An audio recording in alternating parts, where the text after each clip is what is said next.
Big 12 Today with Ari and James. Monday through Friday, 8 a to 11 a Eastern Time. Your home for all things Big 12. Big 12 Today here on Big 12 Radio. This is the Big 12 Conference. This is a different league. Today is Wednesday. It's a stand on business Wednesday, but something tells me it's going to be a little more wheels off. You almost left me hanging there. Welcome back. Man, it's good to see you guys. Band is back together. How many days has it been? Ari Timken, James Westling, Taman Turner producing on the audio side, Anthony Smith, Mr. Reliable behind the camera for Big 12 Studios. We haven't been together since Friday, July 31st. 13 days. Wow. 13. Yeah. That's a baker's dozen. That's what that number is. Do anything fun? No. Yeah. I did. I know. Dude, you were in Colorado for a week? Did you see Bigfoot, number one? Of course. Number two, did he recognize you? Welcome home.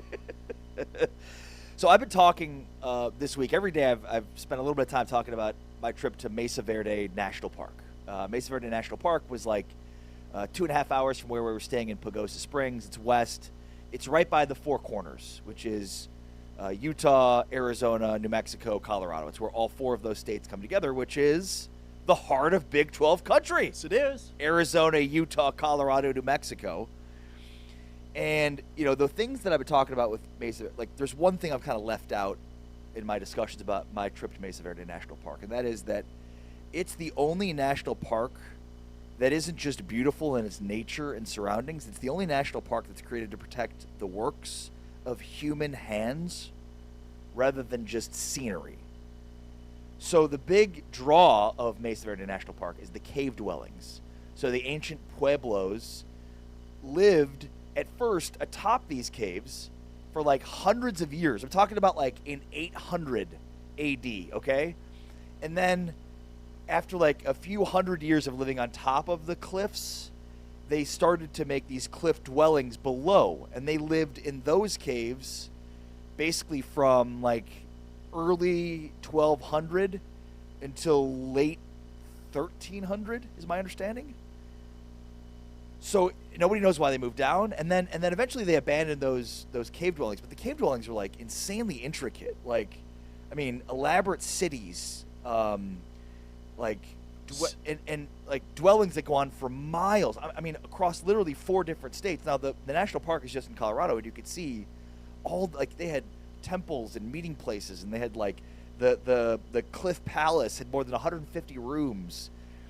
That is the coolest thing to see, is just like an ancient civilization, which you don't see very often, like remnants of that in America, and then just to learn how they lived and like just how evolved their society was, and like the mystery of why they moved down and then why they moved out. It was really cool, and again, like very much a part of Big 12 country, where you're standing on a mountain in Colorado and you're looking at a mountain range in Utah, and you go to the other side and you're looking at a mountain range in New Mexico, and you go to the other side and you're looking at a mountain range in Arizona. And you can see like some mountain ranges are green where they have some trees, and then some mountain ranges are red, and right, I mean, totally like a canyon, like a Grand Canyon sort of right thing. I didn't know that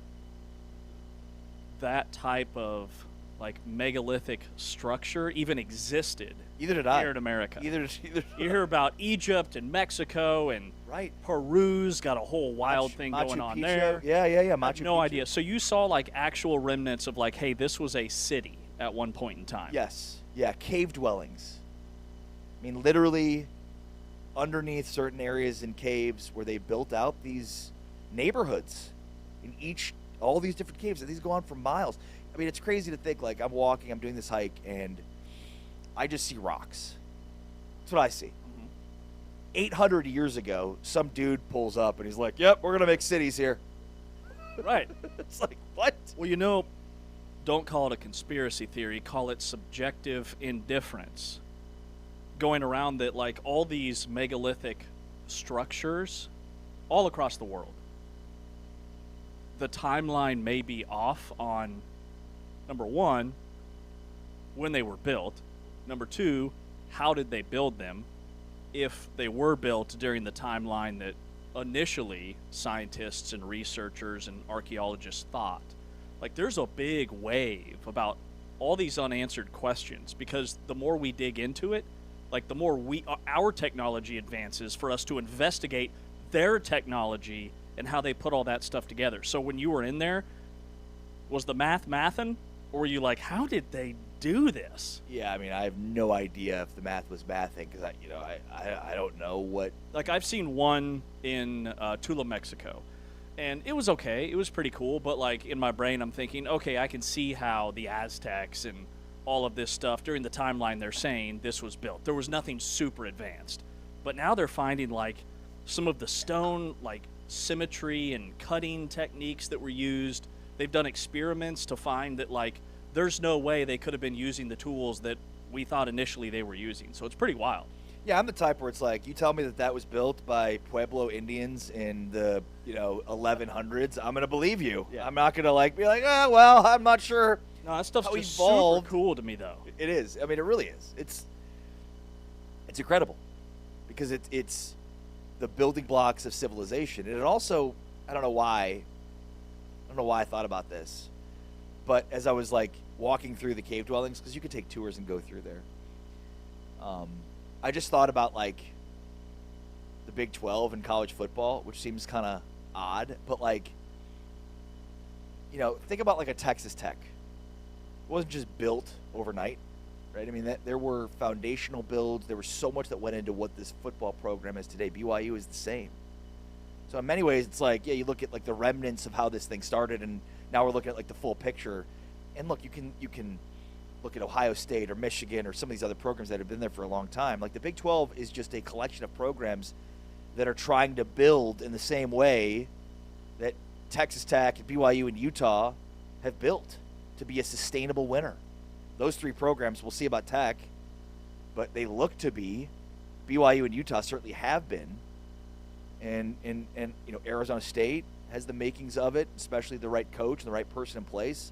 Just, I don't know, it reminded me of like, you kind of see this full structure and how it's built, but you don't see how it evolved over time. You just see the finished product. And I think college football is a lot like that. Like, you just look and you're like, oh yeah, they were born on third base with all the things that, no, there were a lot of things that went into the building of that program, the foundational pieces, all the things, people fixing and changing and evolving over years to make it better.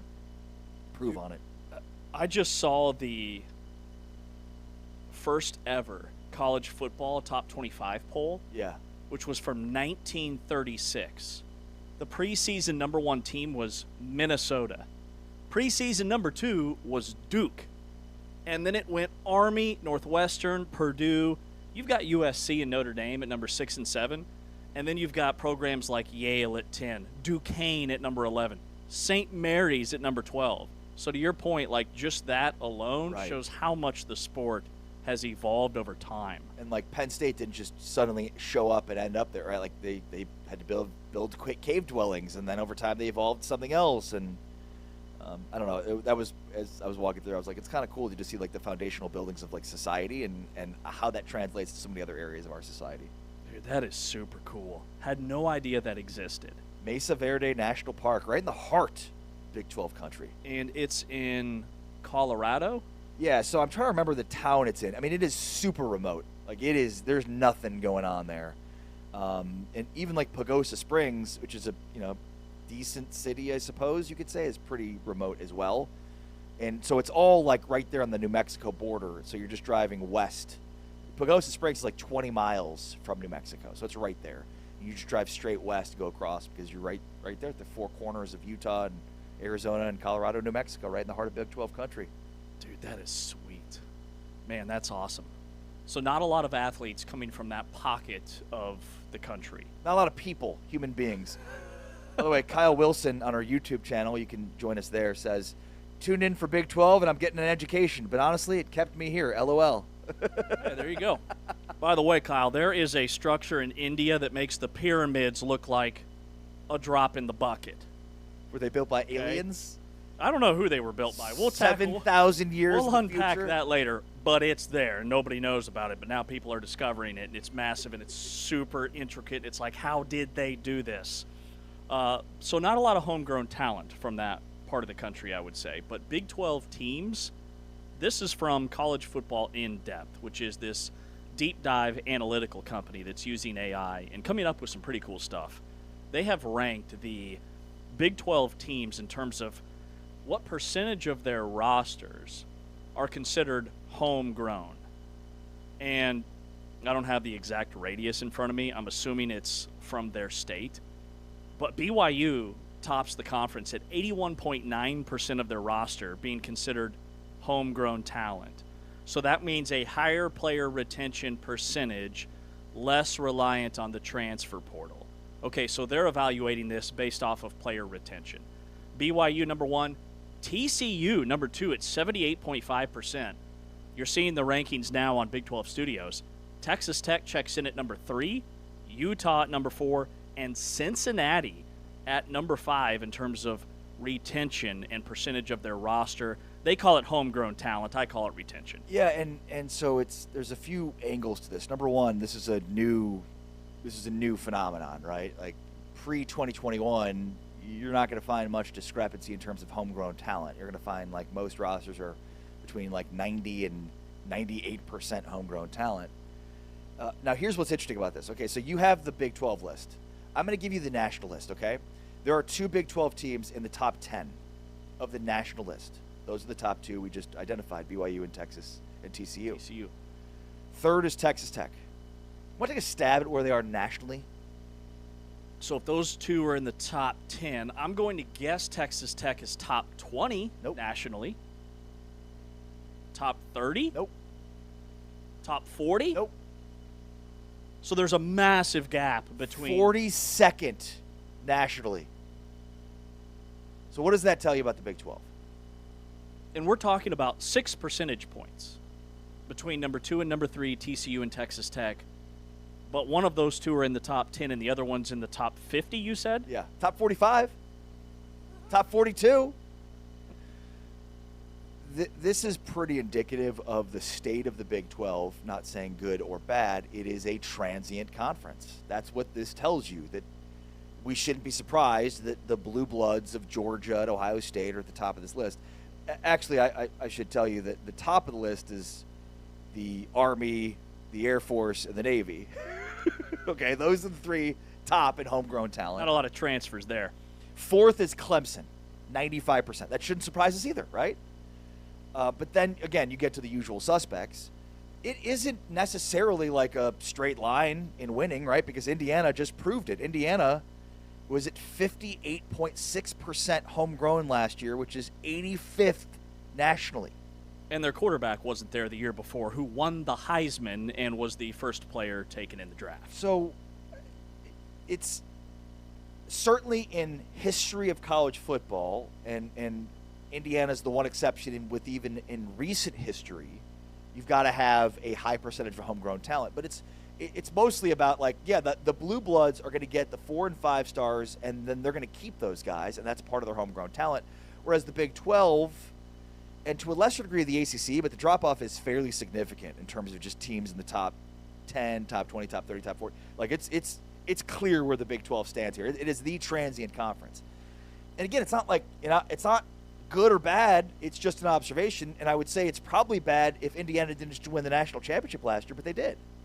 But like the big takeaway here is, the more 4 and 5 star recruits you sign, and then the more you're able to then pay them to sign and then stay, chances are the better your team is going to be over time, I'd imagine. But still, I mean, we'll see what data looks like in the next 5 to 10 years in terms of quote-unquote homegrown talent. My guess is more teams in that vein will win more championships, but Indiana proved that any team in the Big 12 can win a title, given that they don't have the same structure as some of these other blue blood programs. The numbers and the actual percentages themselves are much higher collectively 1 through 16 than I would have anticipated. Now, BYU at 82% of their roster coming back, that makes sense to me. TCU at 78%, they've had a really high retention rate, and they build their roster through the high school recruiting season, if you will. But Texas Tech at 73%, based off of all the guys that they churned out to the NFL draft, that number is much higher than I would have thought coming in. Same thing for Utah. But I'm pretty sure it's higher than it was last year, too. which a lot of people miss, because Texas Tech last year, the narrative was, yeah, they've built their team through the portal, and they've added those portal guys on top of all of that returning talent. Like, going into last season, if they had not added a single portal player, they would have had one of the most experienced rosters in the Big 12. They brought back their entire team. But what they did is they took guys like Jacob Rodriguez, guys like Mo Horn at corner, who's now at Oklahoma State, guys like Ben Roberts was a returner, Baron Morton was a returner, Cameron Dickey was a returner, and they paired that with the transfers. So I think people are missing that they've kind of done that again. Yeah. Just the guys that are returning were transfers going into last year. So this is now their second year in the program. Great point. So while you have it up, who are the bottom 3 teams in homegrown talent? Bottom 3 are UCF, Oklahoma State, and Colorado. And what's the common denominator with those 3 teams? Oklahoma State, new coach. Colorado, same coach, roster turnover every year. New OC, new DC. But last year's standings, right? That's the bottom 3 teams in last year's standings? I believe so. Yeah. Yeah. Maybe West Virginia should be in there? Yeah, West Virginia would be in there. So I think it says a lot, right? Gundy was fired 3 games in. Not going to have a lot of roster stability and continuity. Rich Rod was in year 1, and Colorado had gutted the roster. I would say homegrown talent and homegrown percentage is probably more about coaching stability than it is about winning, right? Like, you're not going to go through the list of homegrown talent and say these are the teams that are winning a national championship, but I think it says a lot about coaching stability. And then I think sort of the first cousin of homegrown talent would be experience. That matters. So if you've got a guy that was experienced but comes from a different school, is that guy going to be appreciably worse than the homegrown talent piece? Right. Maybe it takes a little bit of time to understand the offense or defense, but like for me, the true metric here that's hidden within this is the experience. Experienced players matter. Homegrown talent matters to a degree, but it's the experienced players that matter. It's just a fun stat to look at and think about. Well, it's why Oklahoma State is such an interesting case study, because they rank really low on this homegrown talent exercise, which is player retention, because they have an entirely new roster. Right.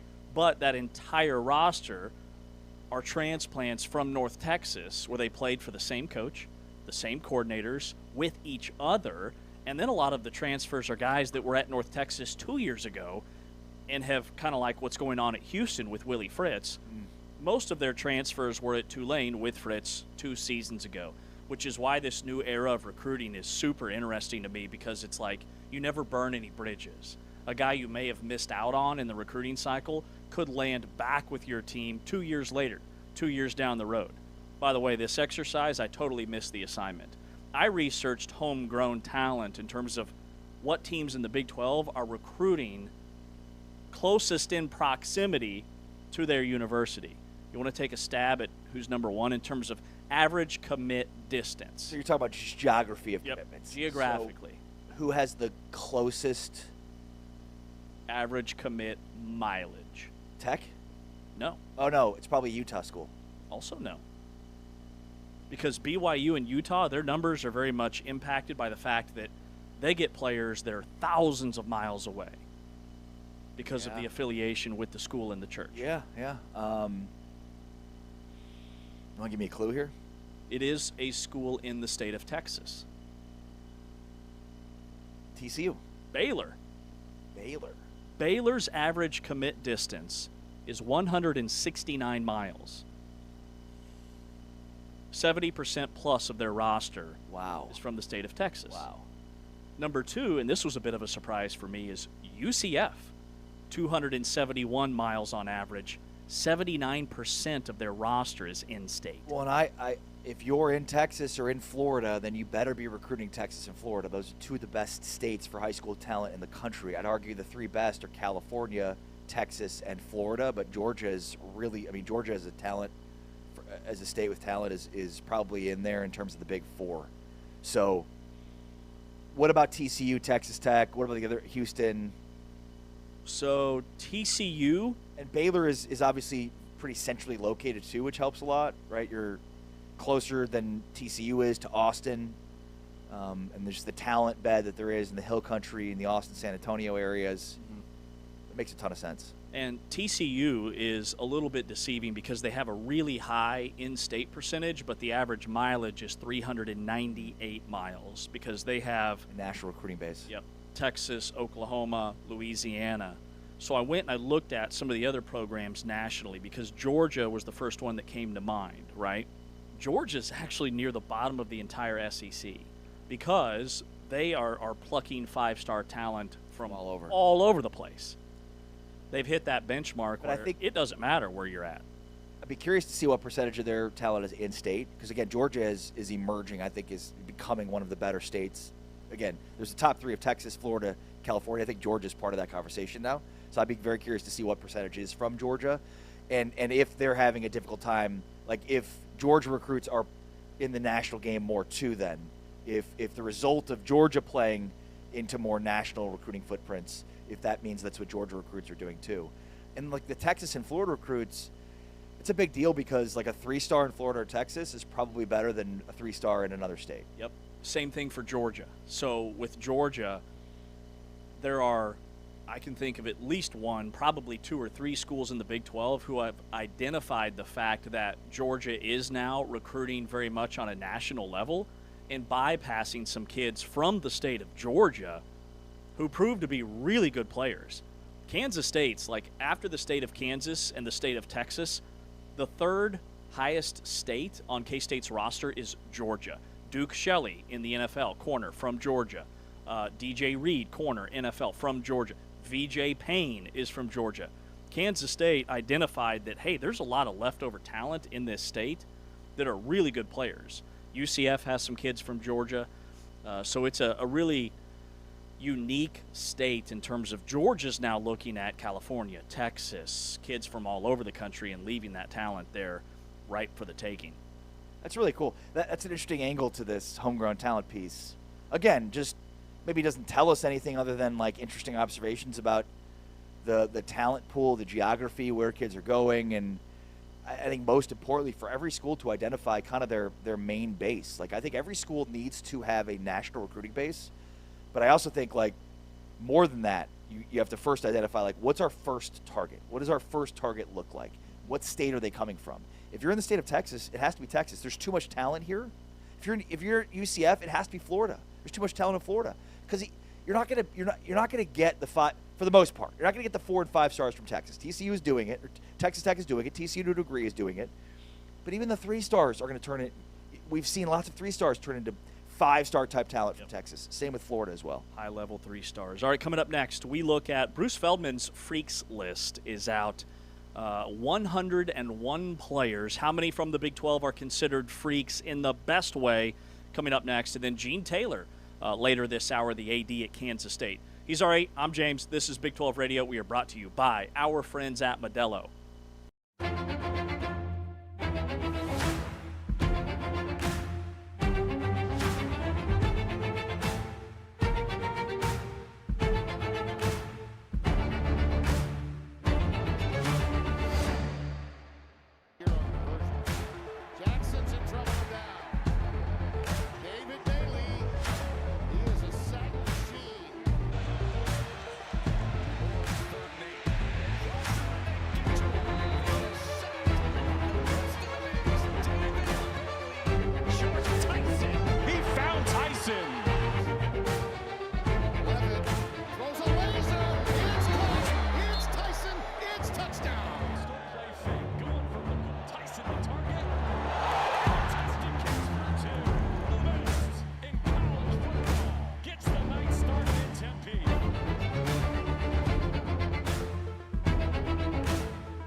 Big 12 today here on Big 12 Radio. We are brought to you, the Full-Time Fan, by Modelo, where there is no off-season, only research, and we will be breaking down the UCF Knights later on during the program, part of our countdown to kickoff series. K-State AD Gene Taylor here in about 15 minutes, but we break down from The Athletic. It's an annual thing. It's one of my favorite lists. There are over 100 players on the annual Freaks list, and I love it because you don't necessarily always get the household names. You get guys that are just incredibly gifted athletically, like the guy at the top spot, the receiver from South Carolina, who's 6'6", 240 pounds. To me, he is the closest thing to if LeBron James in his prime put on a helmet and pads.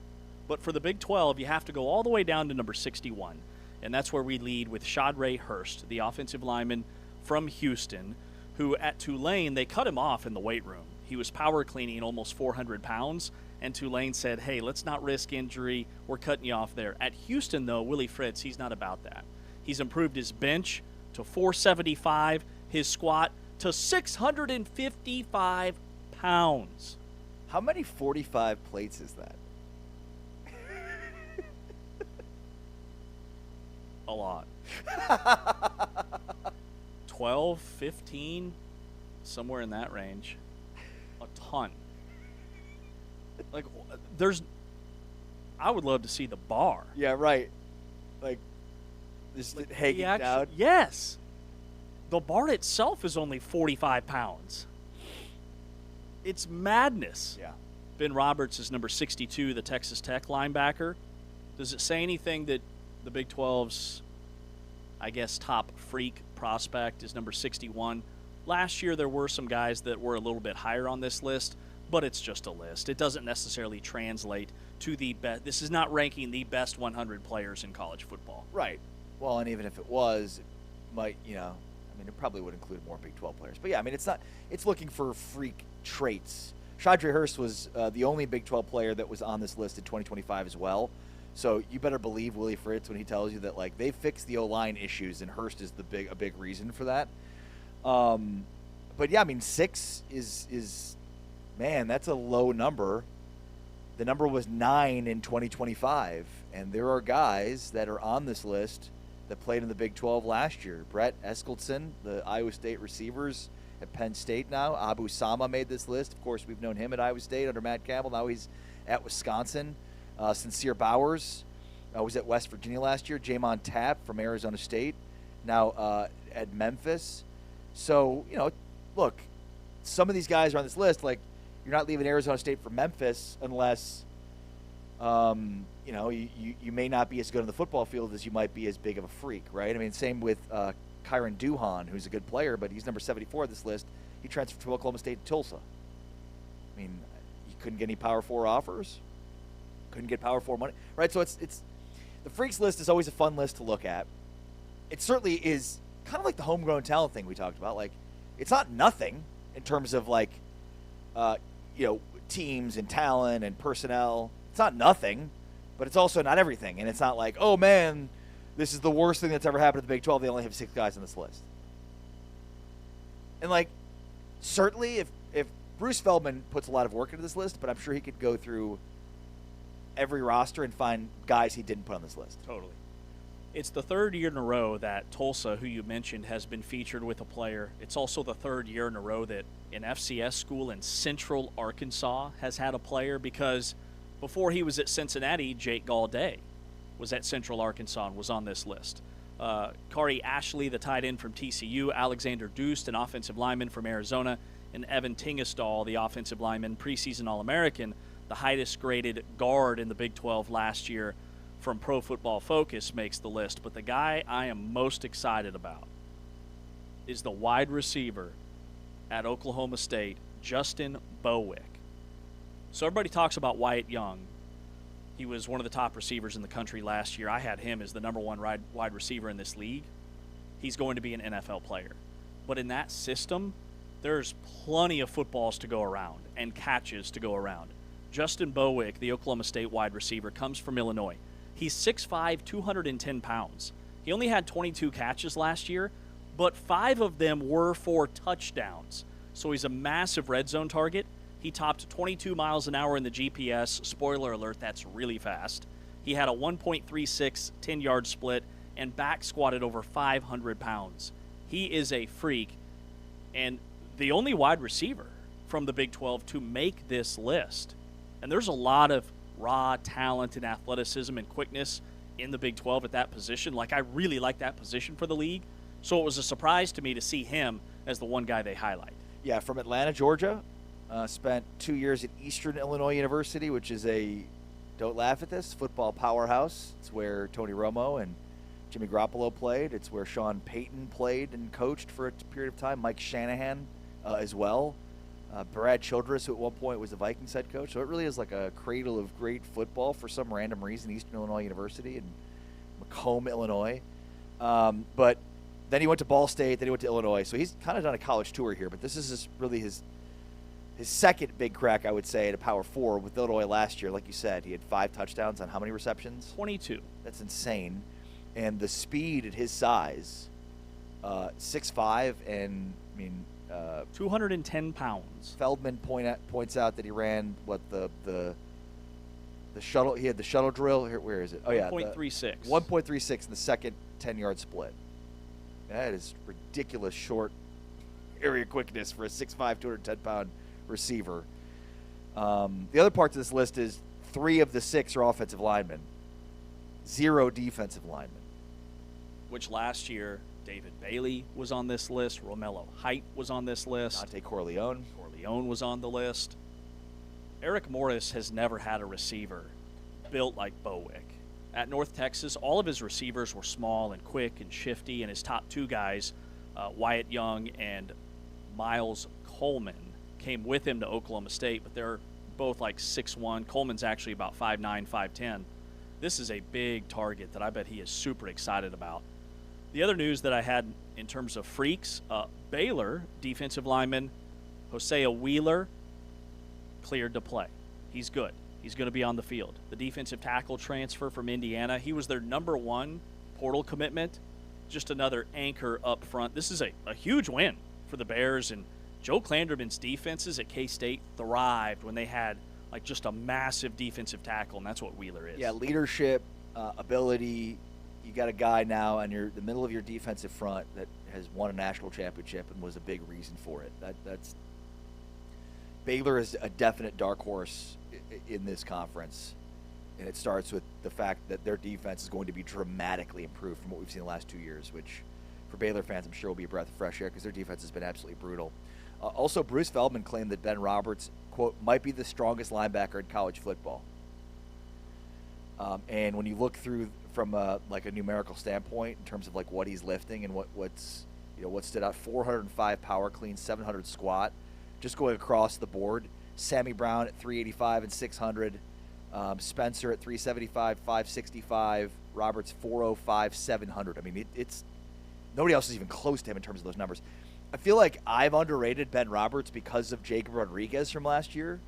Ben Roberts is every bit as good and talented as Jacob Rodriguez. Let's just see if he can fly this year. Their linebackers are loaded. I agree with Roberts. John Curry's their number 1 NFL prospect. And then they add Austin Romaine, who's been all league the last 2 seasons at K-State, just missed the last 3 games last year because of an injury. Very much under the radar. He was their first portal commitment. Well, and then the other one is the TCU tight end Kari Ashley, whose 11.4 broad jump was second highest amongst tight ends. The only others was London Humphreys at Georgia, who jumped 11.5. So you think about a 6'4", 225-pound tight end target who could broad jump 11.4. Freak. He's a freak. That is a look at the annual Bruce Feldman Freaks list here on Big 12 today. Coming up next, Gene Taylor, the athletic director at K-State, and then we will power rank because it's not just good enough to have things in life. You have to power rank them accordingly. That's what they say about power rankings. It happened. That's 2 in a row, by the way. I hit it last week. That's 2 straight. I owe you $100. 2-0. Gene Taylor's coming up next, the K-State AD.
Big 12 today, presented by Modelo.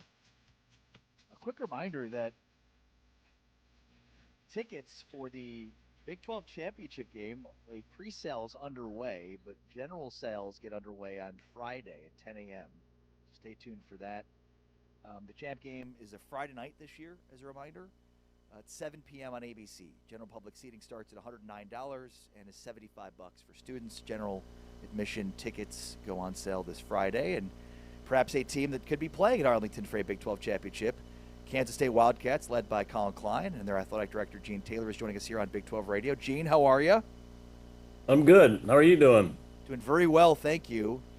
You know, it's interesting. We were just sort of catching up during the break and talking about the 4 new coaches in the Big 12, and it's maybe a surprise for a lot of these coaches. I think, you know, a year ago, if you were to say that, hey, at Utah and at Kansas State, they're going to have new head coaches, you may have thought things had gone horribly awry.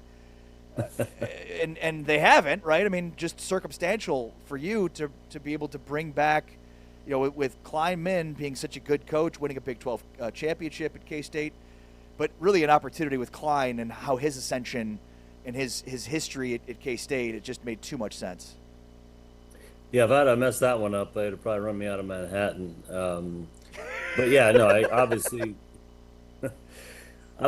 you know, Coach Kleinman did a heck of a job replacing, you know, somebody like Bill Snyder and coming in here and winning a Big 12 championship, and, you know, caught us a little surprise. There's no question about it when he announced his retirement.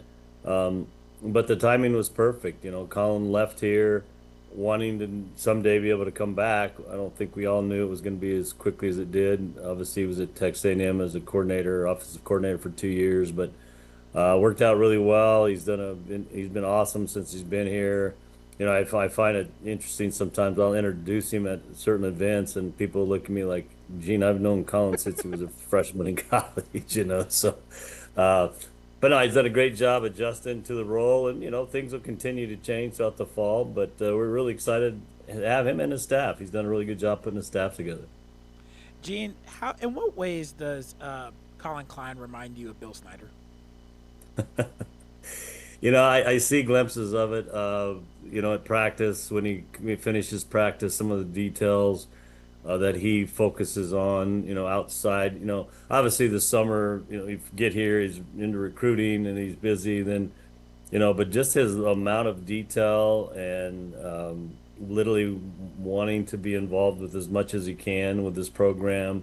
I wouldn't call him a micromanager, and I'm not saying that Coach Snyder was, but Coach Snyder knew everything was going on in his program, and he had certain things he wanted done a certain way. And, you know, Colin's adjusting to the new world of college athletics and football in particular, but there's still a lot of Coach Snyder isms in some cases, and just how he approaches his practices, how he approaches his preparation, some of the things, how he wants it to be run in terms of a program. So yeah, there's glimpses, and then there's things that he says post practice that I'm like, oh, I've heard something like that before. So. Gene, are you have you brushed up on your law recently? Like law, like legal stuff, or what? Yeah, I mean, feels like to even talk about this stuff, you've got to have a legal degree right now. But yeah, it's funny. I feel like I know way more about politics and law and courts and systems and how it all works more than I ever thought I would at this point in my career, particularly. Yeah, that makes two of us. What are your thoughts? Let's start with the news from last night on this 2022 eligibility ruling from Colorado. Kind of, what do you know about it? How are you positioning your athletic department for this? You know, what are the implications of it? What has your legal team told you in reference to it? Yeah, you know, we work obviously with our compliance folks, and we've got an in-house attorney that helps us, you know, just understand the processes. So we've talked to our coaches. We've given them a list of potential athletes that either played here or in the portal that they could talk to, but we've also told them to go very cautiously, because we obviously expect that the NCAA will appeal it and keep moving it through the appellate process. But you know, we have to be prepared that if it stands, that we got to be able to adjust to it and give our coaches the opportunity. But It's just funny. Every day I seem like get on the various news outlets, and there's another either Yeah. lawsuit or another legal thing that could affect how we operate. Our staff have to be nimble. That they can't lock their knees on any particular issue because it could change each day. There's no question. Gene, can you give us Kansas State's stance on the Big 12 and the Monster Energy deal? Yeah, it's been interesting. Obviously, it's we're always moving forward with it. We've got the logos coming down the field. Initially we had a lot of questions. Some of us are schools that don't necessarily, we're Pepsi schools and Monster's a different brand, but I think it's going to be good. I think it's unique. It has not affected as much as I thought initially that having a Monster brand next to the Big 12 was going to maybe take away from our ability to go out and sell a jersey patch, which it hasn't. We've had a lot of interest in that.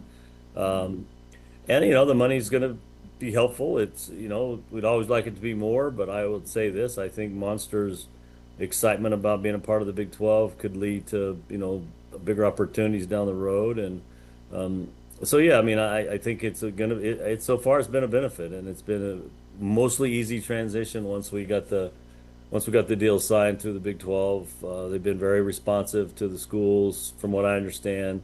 They've been working very diligently to get, the logos in and in place, and the schools are moving through. So, I think it's an opportunity that could continue to grow, and we'll see where it goes. But we're excited about it. What do you make of some of the other benefits of it? We saw in a NASCAR Cup Series race this past weekend in Iowa that the Big 12's logo is featured prominently on the Monster number 35 car. We know about the international marketing opportunities. Like, what, in your mind, is this beneficial beyond just the, revenue stream that it provides for the logo placement? Well, that was it. Yeah, good question. And I obviously, I was at the Big 12 Media Days and actually talked to some of the Monster folks that were there. And, one of the things we talked about was what other opportunities are we not even aware of yet that could really benefit the Big 12? And the NASCAR thing was one that hadn't even crossed my mind. But again, that's another opportunity to expose the Big 12 to an audience that, may not, know about the Big 12. It's a unique opportunity. And so I think what's exciting about the Monster folks is they want to get creative. They want to find different ways. They really want to help push the Big 12, help push their brand. And I think as we go through the agreement over the next, few months, particularly during the football season, there's some good. We could find even more opportunities that could even, strengthen the relationship even more so, and potentially open up the door for additional revenue. But I think it's just so new. We're trying to figure all that out. But I think the NASCAR thing's a great example of an idea that they said, "Hey, let's just give it a try." And because they're so unique, because they just typically have not done traditional sports, and I think that brings a potential new opportunities that we're not even aware of at this point. Gene, I want to get political with you again. The Protect College Sports Act, it stalled in the Senate over the weekend. What are your thoughts on the Protect College Sports Act, and do you think it'll get passed at some point? Yeah, I really do, and I only say that because I've talked to our senators here in Kansas that have been very involved, particularly Senator Jerry Moran, and talked to staffers, and they understand the importance of it. Obviously, it got political towards the end with some of the things that happened on the Senate floor, and they're obviously dealing with other things other than just the Protect College Sports Act. I do like the act. I do think there's a lot of good things in it. I have not read the entire act.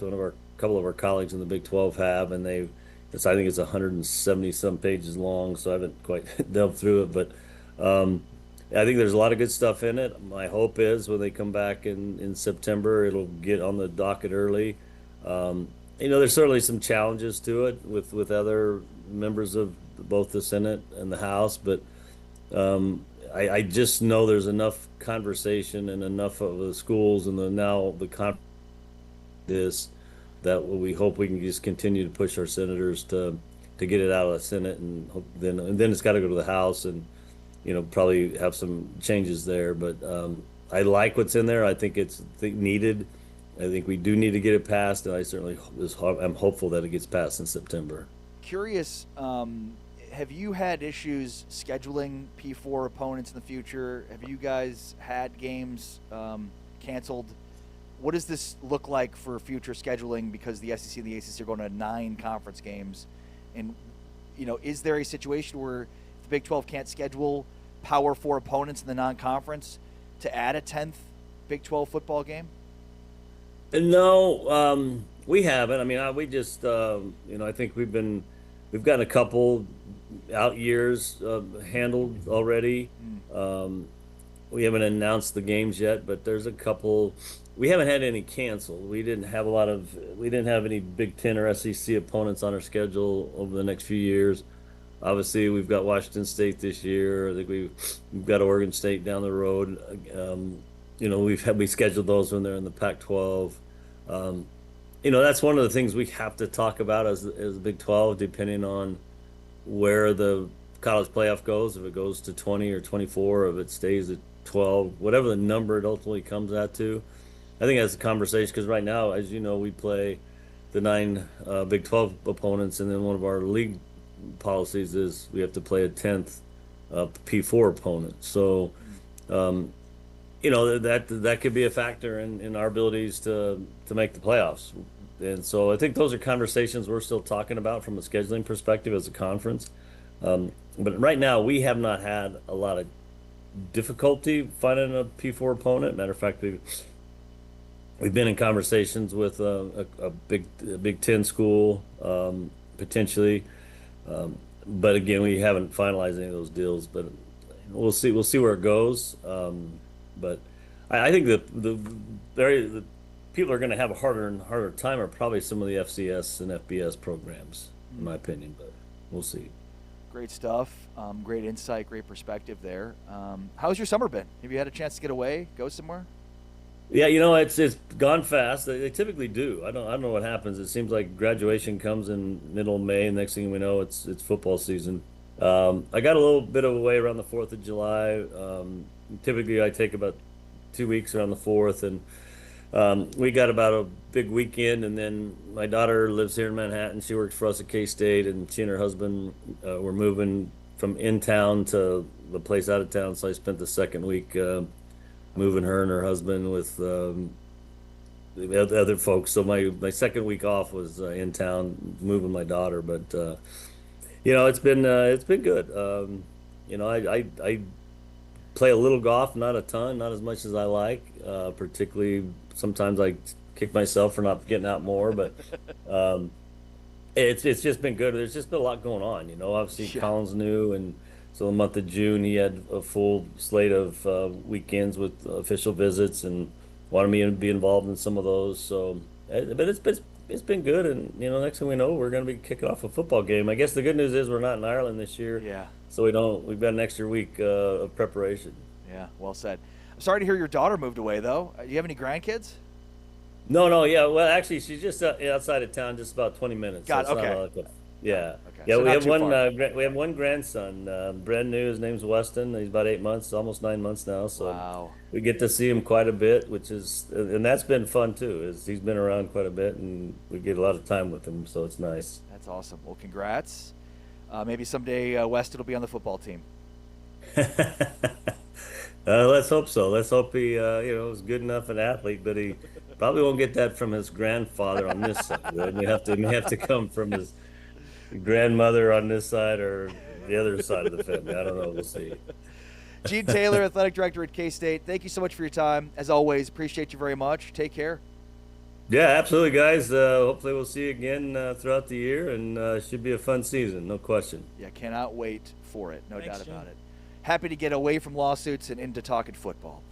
Gene Taylor, the K-State athletic director, joining us here on Big 12 Today. Big 12 Radio. We are presented by Modelo. Heard on TuneIn and watched on Big 12 Studios. Our countdown to kickoff continues next with West Virginia.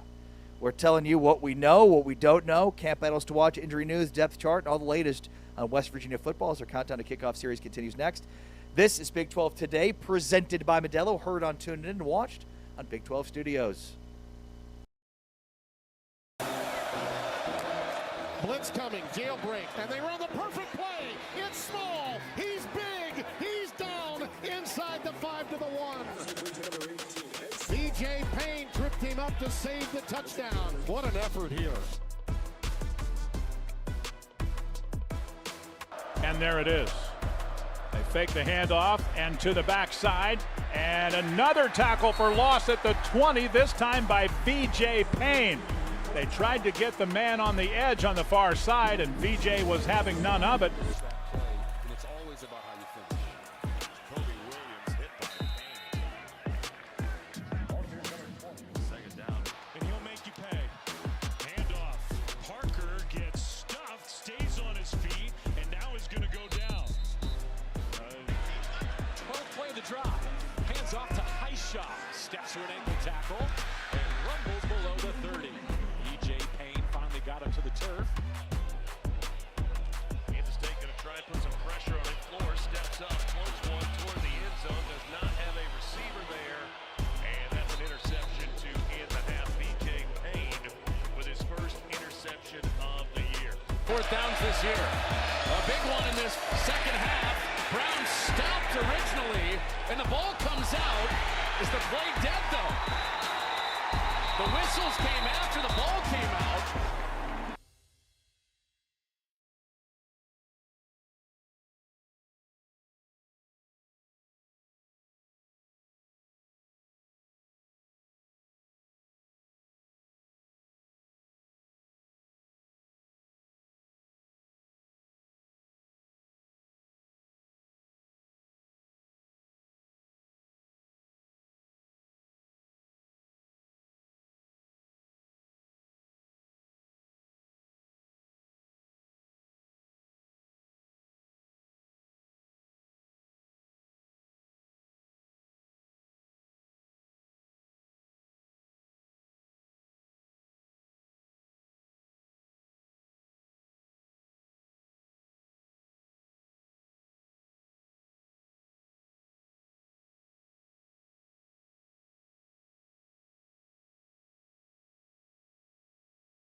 This is the Big 12 Conference. This is a different league.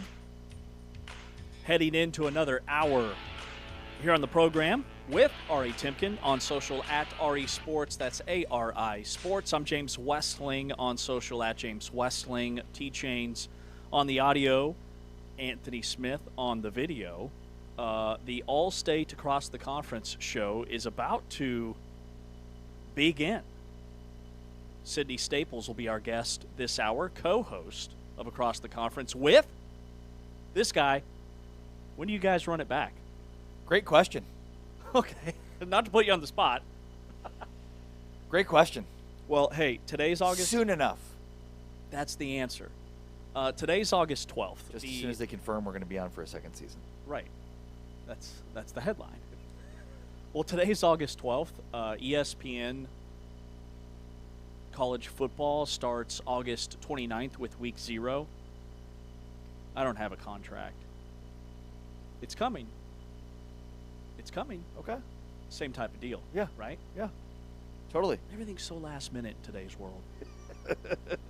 Right, Taman? And I took that personally. Right. All right, we're power ranking. Let's get right to it because these are some bangers because it's not good enough to just have things in life. You have to power rank them accordingly. I'm like a happy father. I know it. Finally did it. It only took 2.5 years for me to remember the setup. It's almost 2, right? I think we've been on for over 2 now. I think we launched in August. So, right at 2. Right at 2, like 2 years. Going into year 3. It's felt like a lot longer than that. In the best way is what he means by that. All right, today we're power ranking the top 5 athletes for fall sports in the Big 12. These are the top 5 highly anticipated.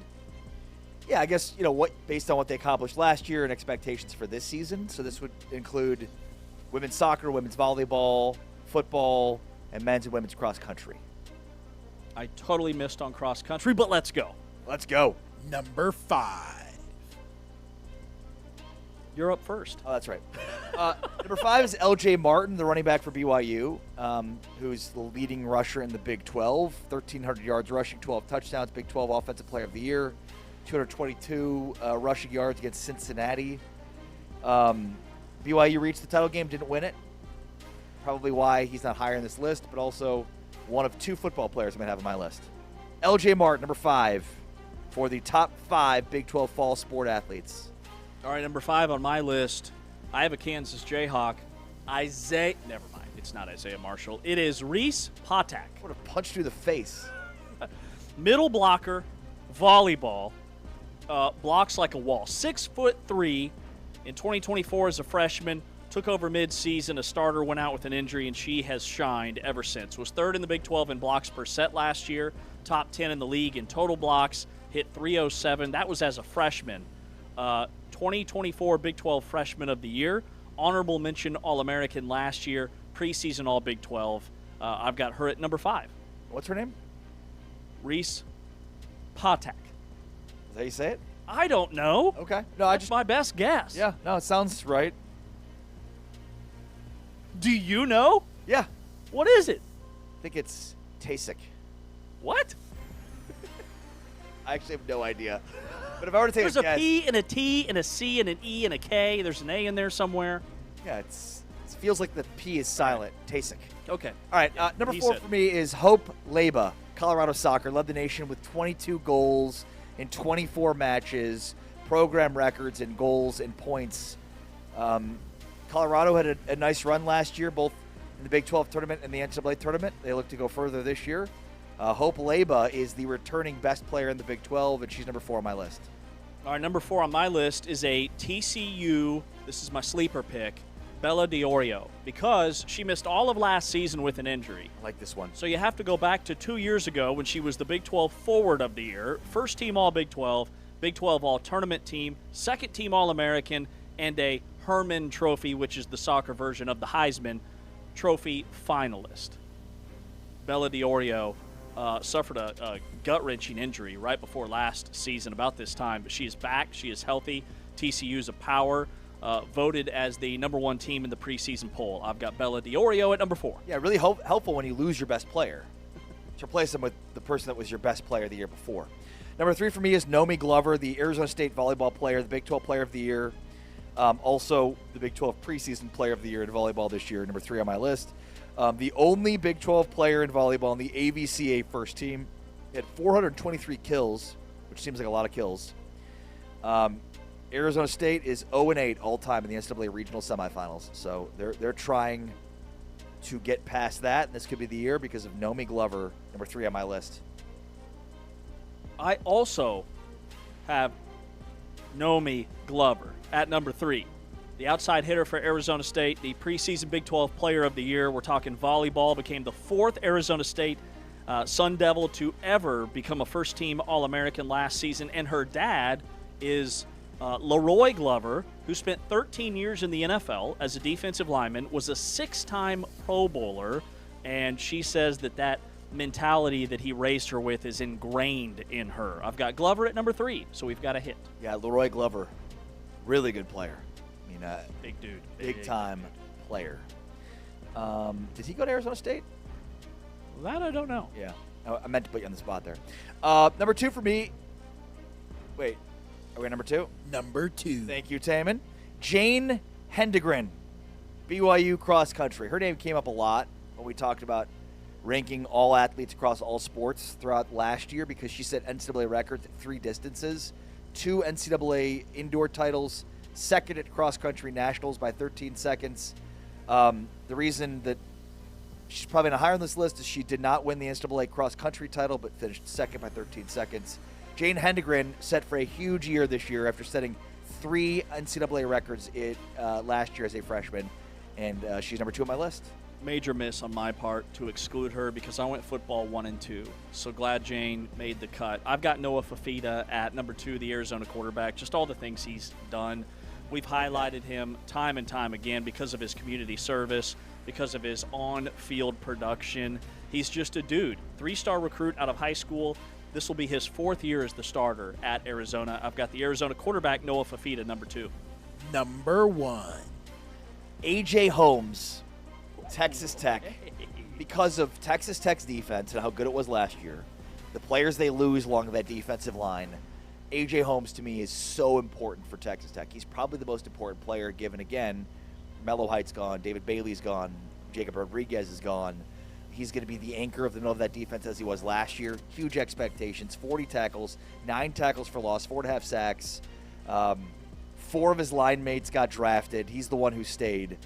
So he's, looking for back-to-back All-America seasons and perhaps back-to-back Big 12 titles. A.J. Holmes, for me, the most important player for the most important team in the Big 12. Dude, I love it. And he's got a new jersey number this year. Finally gets to wear that number he wore in high school. I think he's number 10 this year, which is what Jacob Rodriguez rocked. I've got L.J. Martin, number 1, the BYU running back. First of all, he needs 1,362 yards to become the all-time leading rusher in BYU program history, which is currently Jamal Williams, who spent many years in the NFL. He's 6'2", 225 pounds, but he has been unable to make it health-wise through an entire season. He's missed time back-to-back years. That is a huge storyline for me for not just BYU but the entire Big 12 because I don't think BYU has the experience at receiver. The defense could take a little bit of a step back. They were so good last year with Jay Hill leaving for Michigan that I think they need L.J. Martin to be healthy and be a workhorse once again this season. He was the Big 12 Offensive Player of the Year last year. He's my number 1. So I've got L.J. Martin at 5. You have him at 1. We both have Nomi Glover at 3, and nobody else is the same. But we do have 2 soccer players at 4. And then I went with Jane Hendegren. Clearly deserves to be on this list, and you omitted her. Yeah, that's my bad. All right, there's the top 5 fall athletes. Okay, what are we randomly power ranking today? You guys are randomly power ranking Erwin Schrodinger's birthday, so top 5. I'm going to be honest with you guys. I'd never heard of this guy until you guys said it yesterday. So that's on me. Yeah, Schrodinger's cat, 1935. Austrian physicist Erwin Schrödinger, born on this date, 1887, came up with a thought experiment to poke fun at one of the strangest ideas in science, that something can exist in multiple states at once until somebody actually looks at it, which is a hard concept to fathom. So his thought experiment went, very famously, you put a cat in a sealed box. Inside is a vial of poison connected to a random trigger with a 50-50 chance of going off. Until you open the box, you don't know if the cat is alive or dead. That was how he basically equated the thinking in science at that point in time. So, I mean, he was basically mocking scientific thinking at that time, saying that cat is both alive and dead at the same time until you open the box. If you don't open the box, the cat is both alive and dead. So, the funniest part about this, by the way, is he received a Nobel Prize for it. It's what he's most famous for. It's why we're power ranking things that are both alive and dead on his birthday. And he was just doing it to make fun of scientists at the time that thought of this absurd thing about how things can exist in multiple states at once. So, anyways, hard concept to fathom. But basically, the idea here is let's rank the top 5 things that are both alive and dead at the same time. This is wild. This is outside the box, which is where I shine. I'm a huge fan of this topic. I figured you would Let's be. go. My honorable mention, by the way, before we get to the top 5, would be the Blockbuster in Bend, Oregon. One store, still open, entire chain deceased. This is both a business and a ghost simultaneously. And a massive tourist attraction. It is. Truly. You going to Bend, Oregon anytime soon? Facts. I've been up in that area. All right. Number 5. Number five. The XFL. The XFL has been alive and dead so many times it should be studied by science. I don't even think it's called the XFL anymore. Every few years, somebody opens the box and says, good news, the XFL is back. And then someone else opens it 6 months later and says, I think it's called something else now. And The Rock is involved. The XFL, both alive and dead at the same time. He Hate Me. Remember He Hate Me? Oh, yeah, Rod. Smart, I think. Yeah, Maybe that's the guy from Jerry Maguire. I don't know. that's Rod Tidwell. All right, yeah, you're right. Number 5, I should say. I have 6, but number 5, I'm going to go with the preseason depth chart with an or next to the quarterback. Okay? You could Coach, just go preseason depth chart. like, Coach, you've been watching these guys for 8 months. You know, leading up to game week, who the starter's going to be. Well, and the preseason depth chart is both alive and dead at the same time because we know that it's going to change pretty dramatically over the course of the season, but that's the preseason depth chart right there. One guy took 46 first-team reps. The other guy took 7. Or might start the backup. Who knows? Number 4. The hot seat coach. He's the head coach. It says so on the website. He has the letterhead, the parking spot. He is also, in every way that matters, not the coach. The boosters know it. The media knows it. The players know it. And he knows it. He's employed and unemployed simultaneously. And then there's that exact moment the box opens. It's the Sunday after the season ends. Mutually agreed to part ways. It's the death sentence right there.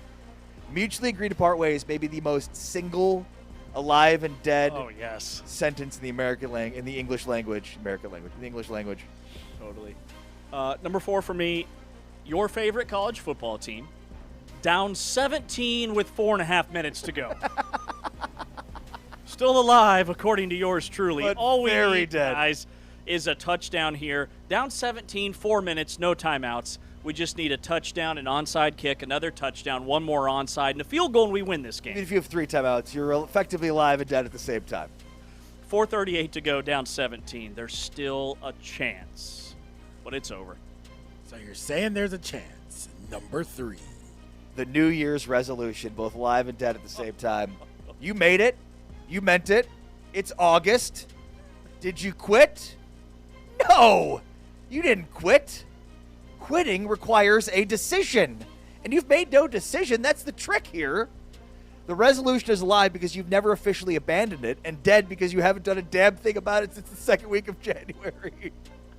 And it will remain in that state until December 31st when you resurrect it, give it a new name, and convince yourself that this time it'll be different. Does anybody in this room remember their New Year's resolution? No. No. Nope. 0 for 3. Totally. Number 3 for me is just a good old-fashioned traditional handshake. Okay. The original handshake survived COVID. Now we've got like a forefront battle waging against the fist bump, the bro hug. I can't tell you how many Dap. times I've gone for the fist bump and then somebody goes for the handshake and it's like, The handshake to hug, fist bump audible at the last second? Like, I don't want to play rock, paper, scissors when I'm introduced to somebody for the first time. or seeing a friend. Shake my hand. Handshake. I don't know what to do. Effectively alive and dead at the same Yes, time. That's I a don't good know one. what to do. That's a I get good up one. there and then I'm like real tense and worried about it.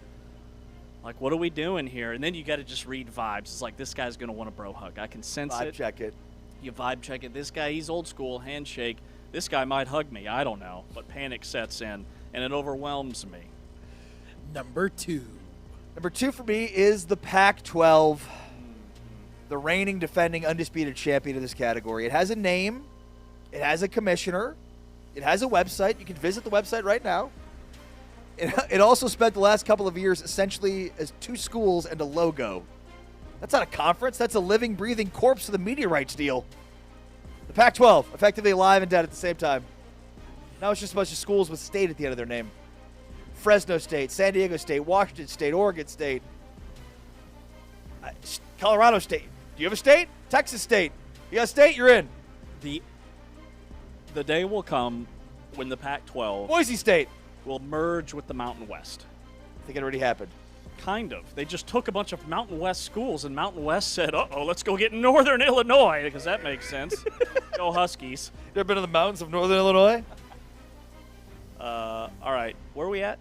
Number 2? Number 2. All right, guys, I want to get your thoughts on this.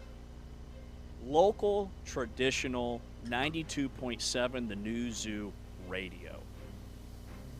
If you're listening to us, you're listening to us on an app. Yeah. If you're watching us on one of our 11 video platforms. Radio is effectively alive and dead at the same time. Local radio. Yeah. It's not necessarily dead, No. but it's just been transferred to like 13 different platforms. And nobody knows which one we're actually supposed to call radio. Are we watching radio? Are we still listening to radio?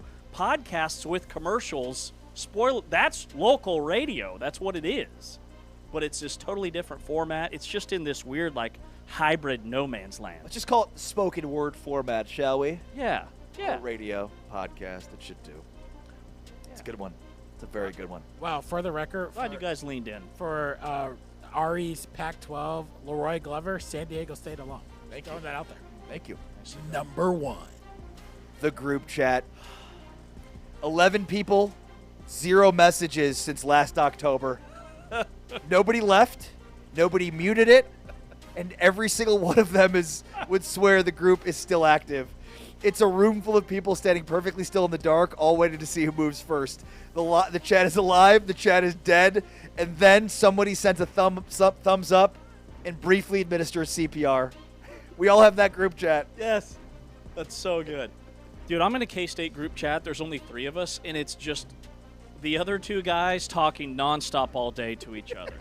I mean, I chime in once about every 78 messages. I'm in probably I don't even read it anymore. No, I'm in probably 2 or 3 like that. And there's a few of them, and there's like 17 people, and I'm like, for the love of God, get me out of this thing. But you can't when there's an Android involved. Yeah. Mm-hmm. Can we get Apple and Android to come together to like help us as the consumer? I think they're working I'm in a group chat with 17 people that I don't want to be in. They're working on it. They're not. At least you can see when it's delivered now and see when an Android is typing. For the longest, they didn't even do that. Progress. Yeah, I can One see when step my forward. mom's read my messages. That's pretty exciting now. Read receipts. All right, number 1 for me, the voicemail. Yes. Still a feature on every phone/device. Nobody wants you to use it. How did I not think of this one? Please If you don't leave a voicemail, Please don't. I'm not listening to it. No. He's not listening No. to it. We have audio messages we can send now via text. Everybody's just reading the AI transcript like a civilized human. My dad will call, leave a voicemail, and then text me. That's determination. Bro, I see the missed call. That's enough. Then he texts me, I called you. Yeah, I saw the message. I saw the miss. I have 4 notifications out for 1 missed call. And you see them all at the same time. That's the best. My dad is the only person that will leave me a voicemail. The only person. Grandma here. Only person.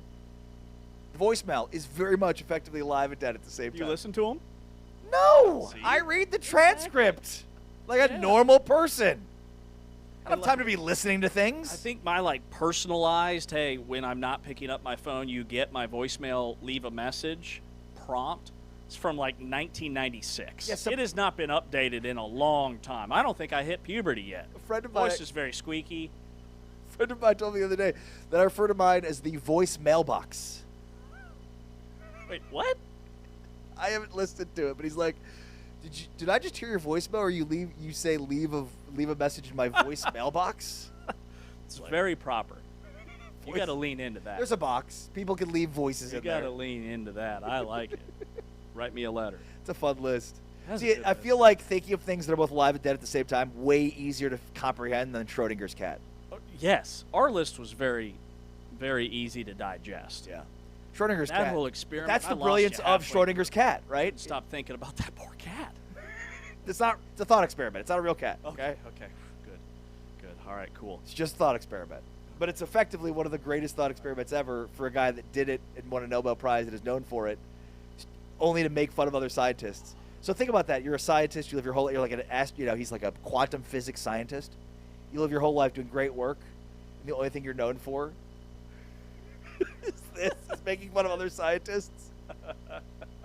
Incredible. Couldn't stop thinking about Muffin. I got to check on her when I get home. All right, coming up next, how much your favorite team could be spending financially on your favorite player. We'll deep dive all the numbers. And then Sydney Staples, co-host of Across the Conference to preview the upcoming soccer season, will be with us in about 15. He's Ari, I'm James. This is Big 12 Today on Big 12 Radio. We are brought to you, the full-time fan, by Modelo. Up to the field side here, and he's home again. Changing up the look. The result is the same for David Bailey. 56% on the year on conversions. Jackson's in trouble and down. David Bailey, he is a sack machine. More on 3rd and 8. Pressure and they get to him. He is sacked by the best in the biz, David Bailey. 14 and a half sacks now on the season. On this possession. What a huge smack in the backfield again. It's David Bailey walloping Jamarian Burnett. We're going to empty here. 3rd down and 9. Kansas State. Oh, goodness. Look out. David Bailey, the sack leader in the nation, gets home again. Cam Pickett is much healthier now and running better. You see it there. Oh, good night. David Bailey in a heartbeat. He graduated from Stanford in under 4 years, and he runs like this.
Big 12 today here on Big 12 Radio. Next hour, we dive into our Countdown to Kickoff series and look at Colorado, some camp position battles to watch, injury updates, locks in terms of their depth chart.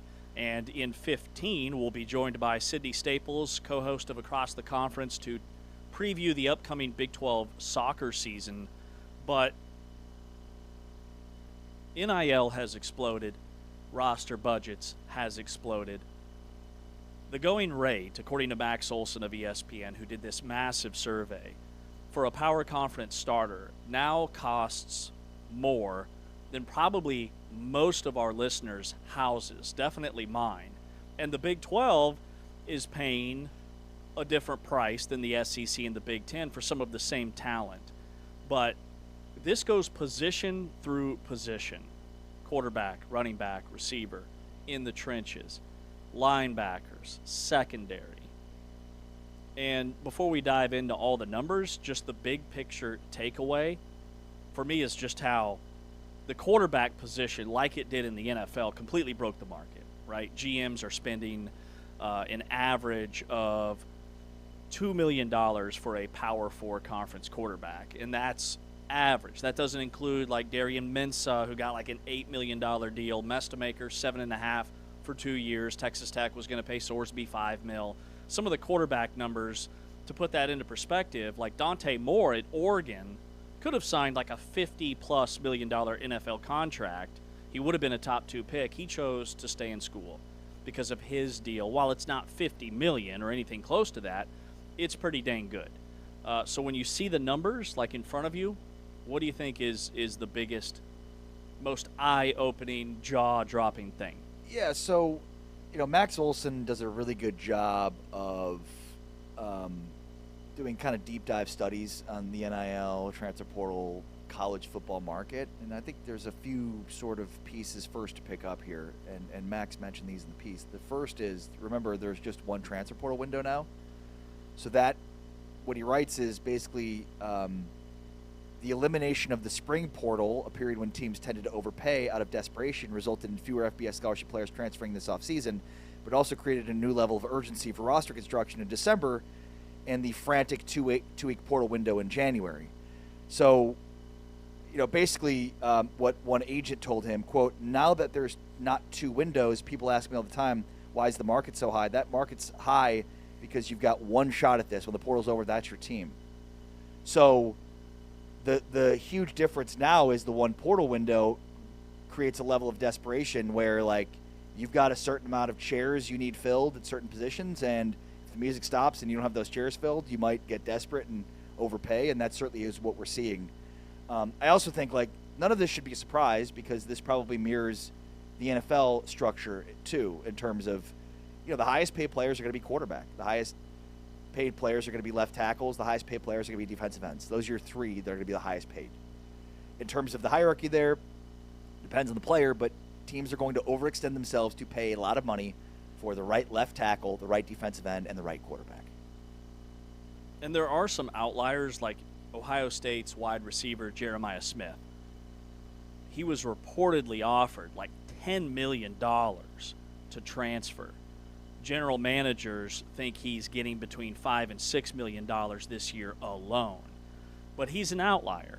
The Big 12 and even the ACC and probably half of the schools in the SEC and the Big 10 can't reach those numbers.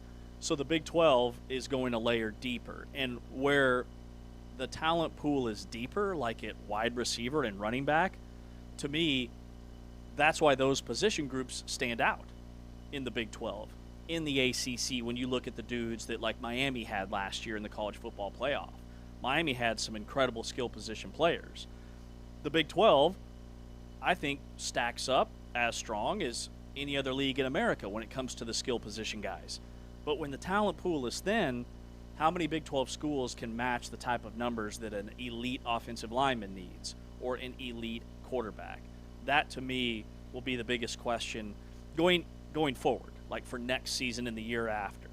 Let me ask you a question that I was asked yesterday. I'm with my buddy Sean O'Connell for ESPN Radio out in Salt Lake City, because he was referencing this article too. He said, who would you guess is the top paid player in the Big 12 right now? because we know it was Brendan Sorsby. So technically he's still the quote-unquote highest paid player in the Big 12. But who's the highest paid player in the Big 12 that's going to be playing in the Big 12 in 2026? The top-rated player via EA Sports, via all these other like analytical companies, the consensus, I see Shadray Hurst, the offensive lineman at Houston, at the top of the board. He's not the highest paid player in this league. There's no way he is. Right. Not even close. Great point. So to answer that question, BYU being a private university, their numbers are very hush-hush.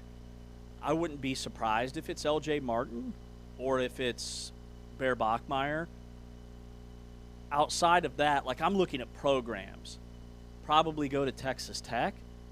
Who would it be for Texas Tech? Would it be Ben Roberts? Would it be Bryce Pollock? Would it be an offensive lineman? I don't know. Howard Sampson. Right. Or Sheridan Wilson, their center. So, according to actually, Bill Hastings of the Tulsa World reported that Drew Mestemaker signed a 2-year deal paying roughly $3.5 million in year one and rising to $4 million if he stays through 2027. And I forgot about Mestemaker. It's probably him. Yeah. He's making. I did too, especially when I was asked by Sean O'Connell on his show. Like $3.5 million a year? Yeah, $3.5 million. Then you have what appears to be a host of players making around $2 million. And this is where the numbers get a little interesting because some of this is based on three valuations. But Devin Dampier, Wendell Gregory, Bear Bachmeier, Howard Sampson, Avery Johnson, Noah Fafita, DJ Lagway are probably all in that $2+ million range. So I'm sure there's some that are higher and some that are lower. My guess is that Howard Sampson's probably at the top of that list. Interestingly enough, Wendell Gregory and Avery Johnson, two K-State players, are probably making at least $2 million a year. So just interesting, right? I mean, Sorsby was so at the top of the market at $5+ million. I believe Sam Levitt's getting like $7 million. Mestemaker's probably the top at 3.5. Yeah, I would revise my list to put Mestemaker 1, maybe Devin Dampier number 2, and then Lagway, Johnson, Wendell Gregory at K-State is making bank because he committed like almost immediately. Like whatever package they offered him, he didn't even visit other schools. He just went up the road like 2.5 hours to Manhattan from Stillwater, and it was a done deal. So that makes sense to me too. Well, Josh Hoover, $4 million, which is 8th nationally. And by the way, Mestemaker is 9th nationally at $3.5 million. Yeah, that's Jaden Craig also on the board at $1.5 million because remember he could have potentially gone to the NFL. He was another guy I thought of. So we have one in the top 10. Yep. Mestemaker. How about that? No surprises there. Would have had 2, obviously. Mm-hmm. And I bet you Sorsby would have been top 3. So now the question becomes. I mean, he still is. He's getting the money. So. Right. Like Texas Tech's roster collectively, that's what'll be interesting to compare, like an Oklahoma State who's paying a ton for their quarterback, but maybe the guys that are second and third string are making chump change compared to the other guys at that same like depth chart spot elsewhere. Like I think a Texas Tech player that's second or third string is still making really good money as they look for depth. Yep. I also think what's interesting about this list is it's the average starter, right? So we're talking about the top end of the market here. This is mostly for the average starter. And so if I were a team, I would be looking at this to figure out where I could have advantages, especially teams in the Big 12, because you've got to figure out what market inefficiencies are. And that is, what are the positions that are being underappreciated right now that have good value that I could overpay perhaps in that market to get a player at that position that a lot of people don't view as a important position. Tight end is one that stands out. We've talked a lot about tight end. What was the average spend for tight ends? Let me see if I can find it real quick. Tight ends, typical range, $300,000 to $600,000, which is the lowest. I mean, running backs are $300,000 to $800,000, right? So it's even lower than running backs in terms of the range. That, to me, when you think about teams running more 13 or 12 personnel, especially in the NFL, could be hugely advantageous, right? It's a lot of the NFL game now is run out 13 personnel, 1 running back, 3 tight ends, and throw out of that, right? So show you a run set, show you a throw set, maybe 11 personnel or 10 personnel, 1 running back, 0 tight ends, or 1 running back, 1 tight end, right? So the the two numbers when you say 11 or 12 or 13, if people don't know. The first number is the running backs in that formation, and the second number is the amount of tight ends. So 13 personnel, 22 personnel, 12 personnel. That's heavy. That's a running back. That's a running situation. 11 personnel is not. 10 personnel is not, obviously. That means you're going to have more wideouts on the field. So teams are now running more from 10 or 11 personnel and throwing more from 12, 13 personnel. That's where I think tight ends might be one of those market inefficiencies. It's funny, as soon as you said which position the Big 12 could target that's undervalued, I thought tight end. Thought tight end, maybe linebacker, but tight end was the number one that stood out to me. This is a loaded league this year at that position, and a lot of those guys are transfers who had major, like, wide receiver type number production at their previous school. About half the teams in this league brought in guys that were some of the top receivers at their previous stop. And then there's a lot of returning talent too. All right, Sydney Staples is coming up next, co-host of Around Across the Conference. After this timeout, we'll be previewing some fall sports with her. He's Ari, I'm James. We are powered by Modelo. You're listening to us on TuneIn, watching us on Big 12 Studios. Bachmeier delivers, caught miraculously by Chase Roberts.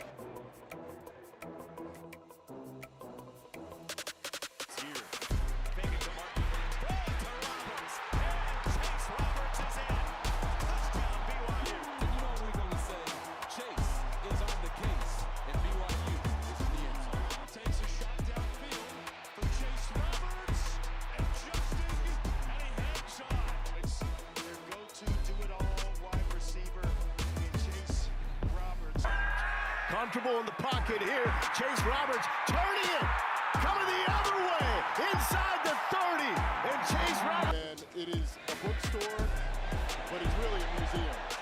Well, they might put that one in the museum one day. Good catch by Chase Roberts. At BYU. 5 minutes to go in the first. Bachmeier surveys, pulls, touchdown Cougars. Mr. BYU, Chase Roberts. Off the RPO, what a strike. Chase Roberts chugging across the 40, top ropes the sideline, and finally pulled down by Darian Lewis at the 4-yard line.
We head out to Boulder, Colorado here in about 15 minutes for Countdown to Kickoff. Our series continues as we go through each and every Big 12 team, inching closer to that first regular season contest. What do we know? What we don't know? Some position battles to watch at camp, injury news, depth chart locks, and much more for Colorado. But first, we're talking Big 12 soccer, co-host of Across the Conference with Sydney Staples. She joins us now here on Big 12 Today on Big 12 Radio. Sydney, what's up? How's your summer been? And what can you tell us about the teams at the top of the preseason Big 12 soccer poll? Ooh, guys, man, have I missed you all? Have I missed the studio, even though I'm from afar? My summer's been great. The only thing I've watched for 5 weeks straight was the World Cup. So to say that I'm ready for some more soccer to get back into the mix, I've been ready, guys. I've been going through withdrawals in the past few weeks. Well, and Sydney is a former college soccer player, played soccer at Lehigh, so she's definitely not just an expert on Big 12 sports, but certainly on Big 12 soccer in particular. Soccer season starts this week. Yep. Today? Today. Yes, today. Thank you. That's why we're having you on today, because like the official fall sports calendar starts today with soccer. TCU was the heavy hitter from last year, made it to the College Cup for the first time ever, Final Four. What do you like about TCU? Can they get back to the Final Four? Of course they can. When you are picked atop of the Big 12 preseason poll, when you are number 3, or excuse me, it might be even number 6 in the national poll, when you look at the entirety of collegiate women's soccer, you absolutely have a chance.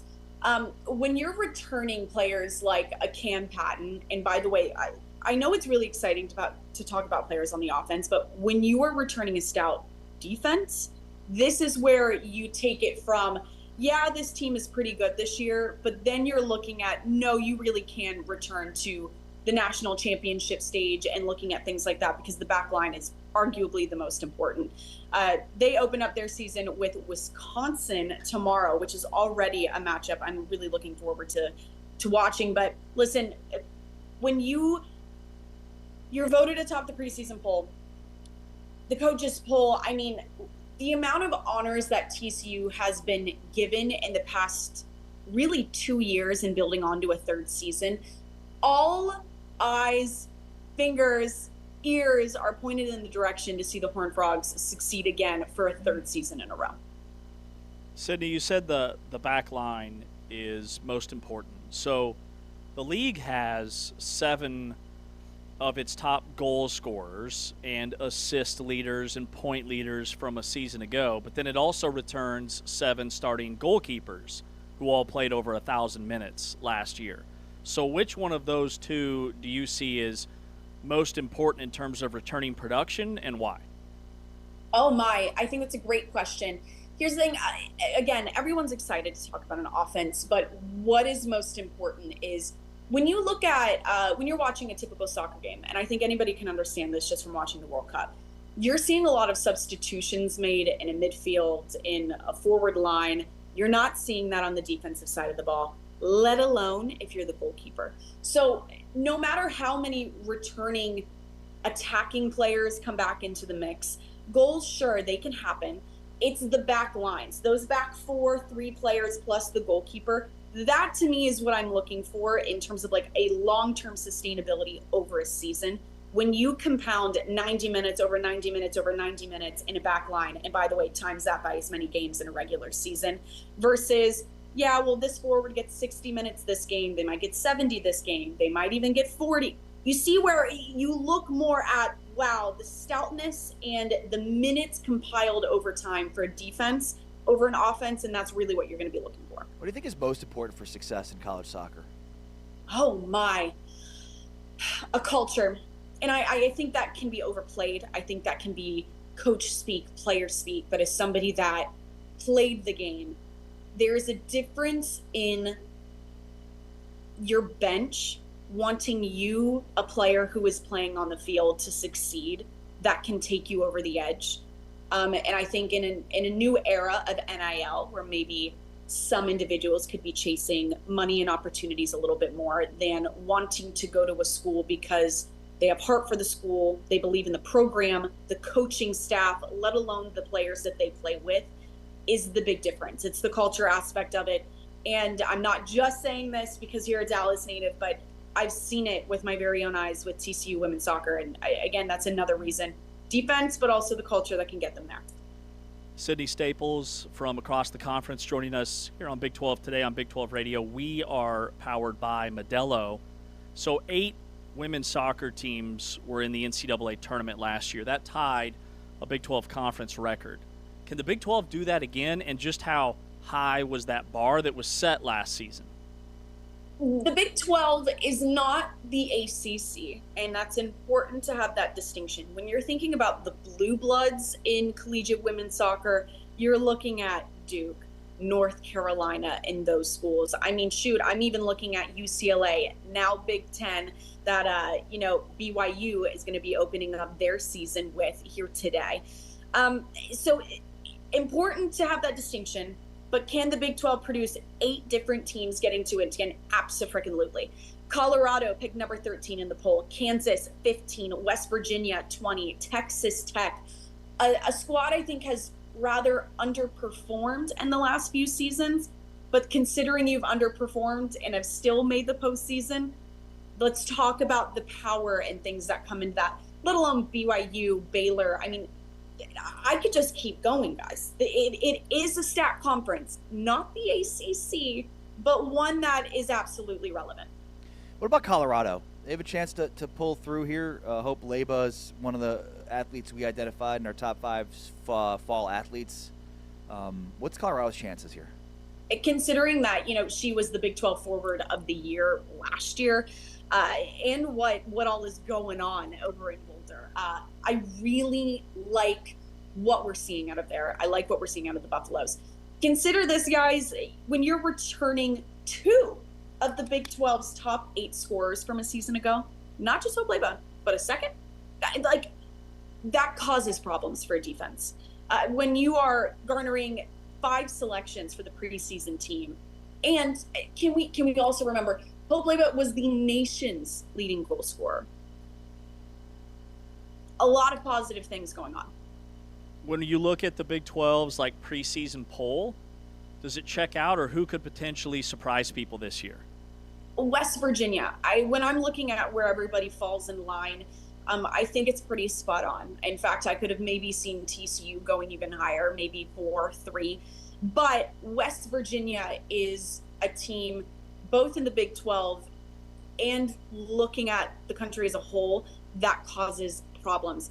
This squad, they're looking 5th unbeaten season in a row that they played last year. You don't have those kind of stats typically in the Big 12. You're looking more at the ACCs in North Carolina, Duke, etc. So when you have stats like that hang with the big dogs, and the fact that you're picked 20th overall, listen, still in the top 25. I'm not taking anything away from that. But it's a team that I think we can easily see climb to well within the top 10 this season. Love it. West Virginia, the sleeper pick. Sydney Staples, co-host of Across the Conference, former soccer player herself, joining us to preview the Big 12 women's soccer season, which starts today. Sydney, thank you for your time. We'll talk soon. Guys, thank you. Miss you all. Sydney Staples, co-host of Across the Conference, where they break down all the fall sports, soccer, volleyball, and many, many more here on Big 12 Today on Big 12 Radio. He's Ari. I'm James. We are powered by Modelo. Coming up next, countdown to kickoff.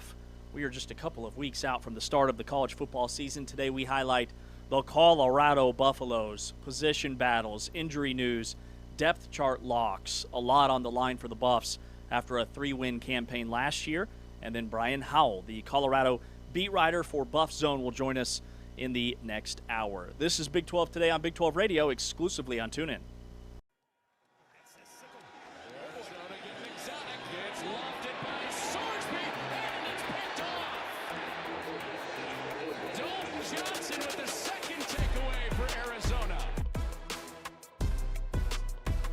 That was going to remain on the sideline today. That one looks laminated.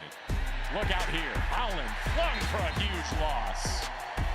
We know he can spin it, but so do Dalton Johnson and the Cats. Tonight getting his first career carries. Ball is loose. A lucky bounce for Bachmeier. Can he make the most of it? And that ball down the field is taken away for the second time tonight.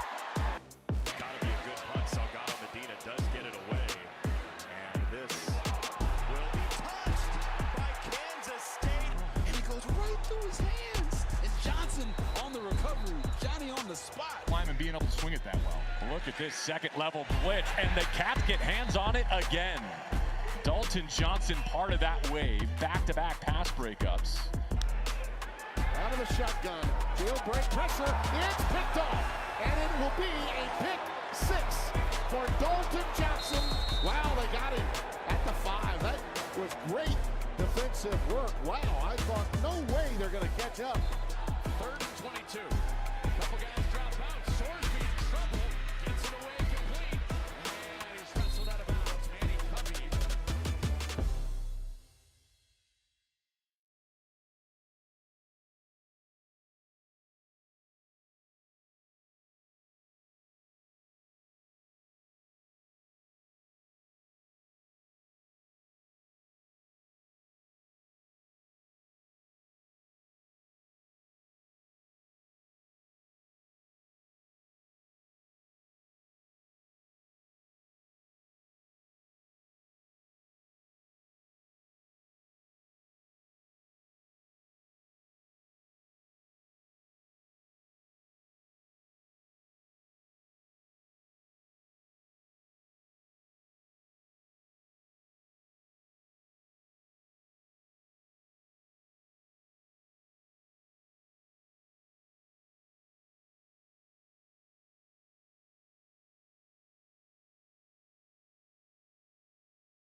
Back inside Big 12 today here on Big 12 Radio. This is the Big 12 Conference. This is a different league. He's Ari Timken. I'm James Westling. The crew is back together again. The band is back together. The three of us with T-Chains on the audio. And the fourth member of our team is the Anthony Smith, who's behind the camera from the Big 12 Studios compound, keeping us on schedule. So today we dive into Colorado, part of our Countdown to Kickoff series. What game are you looking at right there? So I've got it out with Ticketmaster. Yeah, what's going on there? Last year on my birthday, I got gift cards at Ticketmaster because I wanted to go to maybe a sporting event this was last August, right? So nothing really had tickled my fancy to go before then. So I have like $400 to Ticketmaster. You can't buy any tickets with Ticketmaster gift cards. Time out. That doesn't make sense. What's the purpose of a gift card if you can't use it? I would love for Ticketmaster to tell me that. So now I'm going through different events to see what I can and cannot use a gift card for. This is insanity. Well, Ari, you've waited until the 11th hour. This was, well, there's nothing that I'm like buying a ticket for, but I found out, so I was going to take my wife to see Hamilton for her 40th birthday in September. Sounds lovely. Awesome. I've got $400 in Ticketmaster tickets. Yeah. I should be able to, so I go, I find tickets. I'm looking, I'm in the checkout. Where do I enter my? Where's my code? Where do I enter my? It just Where's says the code credit box? card. Just says credit card. There's no option for a gift card. I call. I'm talking to somebody in India. They barely speak English, can't really understand what exactly I'm asking. Cool.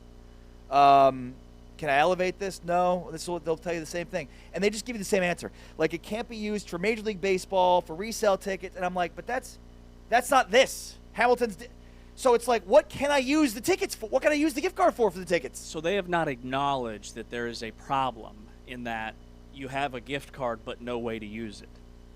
They're just giving you the runaround. The gift card was bought with cash.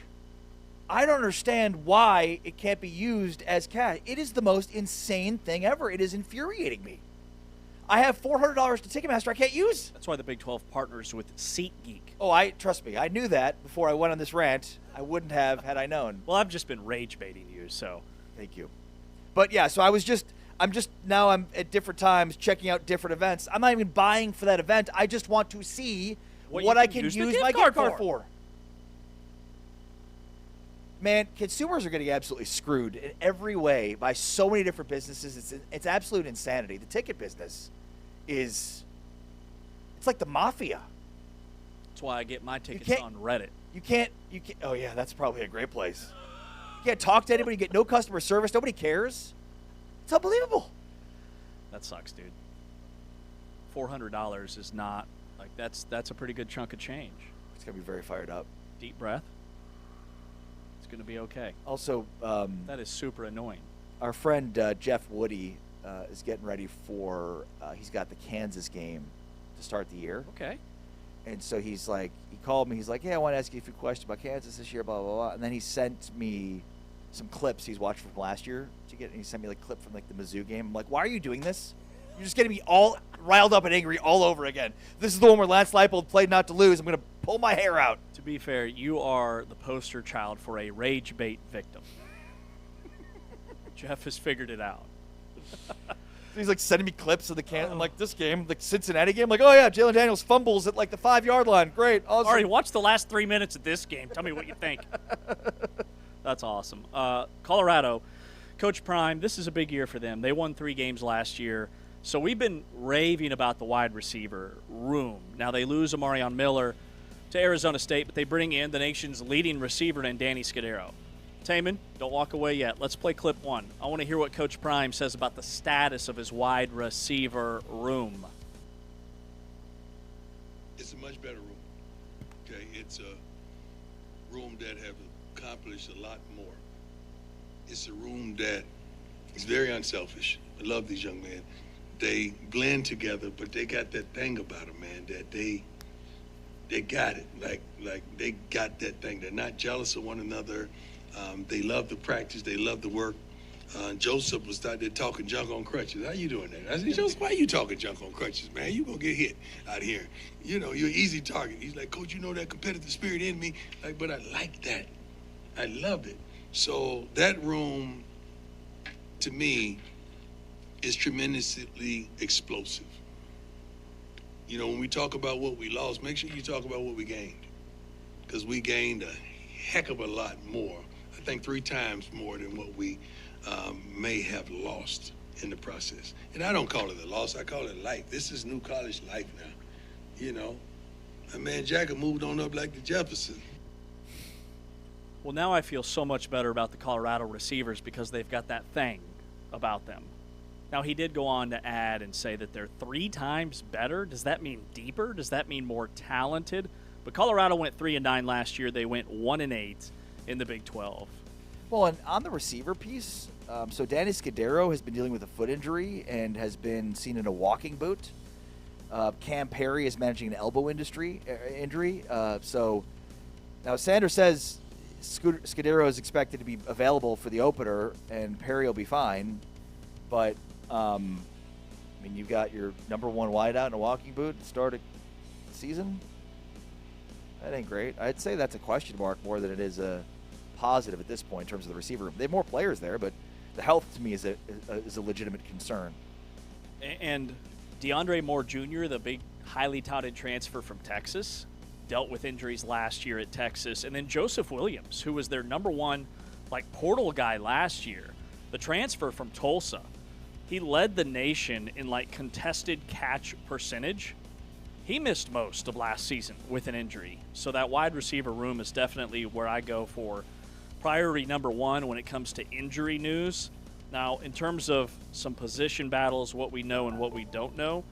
So Colorado's offensive line, and the stats, Colorado was bad last year. 104th nationally in rushing offense. They only scored 23 points a game.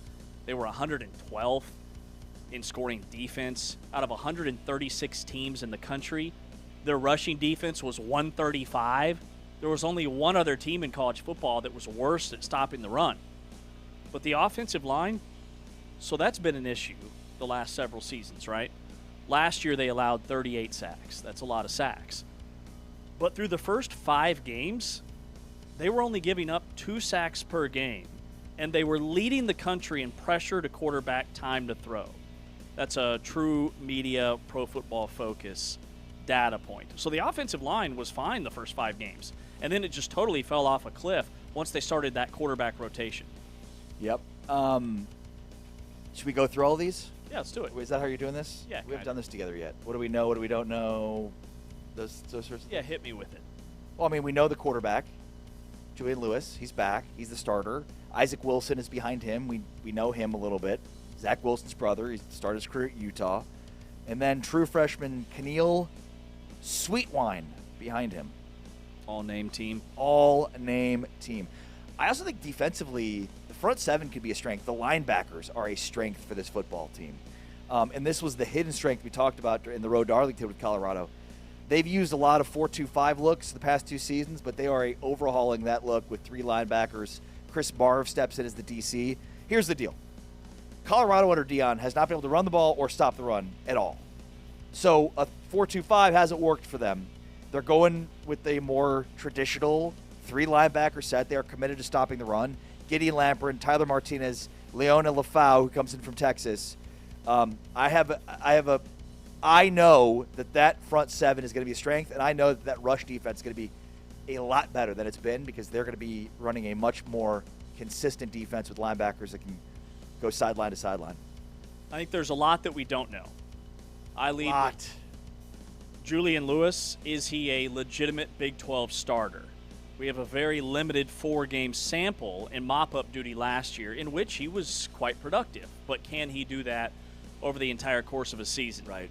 Does the go-go offense work in the Big 12? Those are the 2 headliners for me. Yeah, no, it's a great point. In fact, it's funny because I put the identity shift on offense is real for what we know, but what we don't know is if it'll work or not. What we don't know is Ezra Christensen's eligibility. Christensen posted 11 tackles for loss and 6 sacks in New Mexico State, was first-team All-Conference USA last year. And PFF ranks him number 57 overall in the 2027 draft class, and he's 7th highest rated defensive tackle. But he's, right now, his eligibility is up in the air. I think today's a big day in that. But there's sort of multiple things happening at once. So Ezra Christensen is trying to use the JUCO defense here. Darren Heitner is representing him, very famous Darren Heitner in terms of law and NIL. But Christensen's trying to use the JUCO defense. Remember, there's the Colorado lawsuit right now that's happening for the 2022 class, which he'd be included in. So I think it's kind of likely he's going to play this year, but at this point it's up in the air, so it's a huge what we don't know question mark. We also don't know how the transfers will translate defensively. Every single projected starter on that Colorado defense is a newcomer and was not part of the team last year. So that's a major what we don't know. In terms of position battles, I look at the offensive line, offensive tackle, without Jordan Seaton there to anchor that position. They bring in Bo Hewley, the Georgia transfer, but he's battling with a transfer from Rutgers, Taj White. And then they do have 2 returners who started a couple of games last year in Phillip Houston and Larry Johnson III.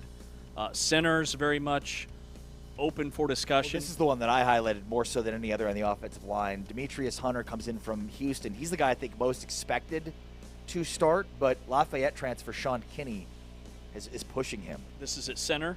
Yeah, and remember, center in most offenses is going to set the protections, is going to do a lot, identify the fronts, make protection calls. Certainly in the go-go offense, that's the case. Running back is another spot that's intriguing to me.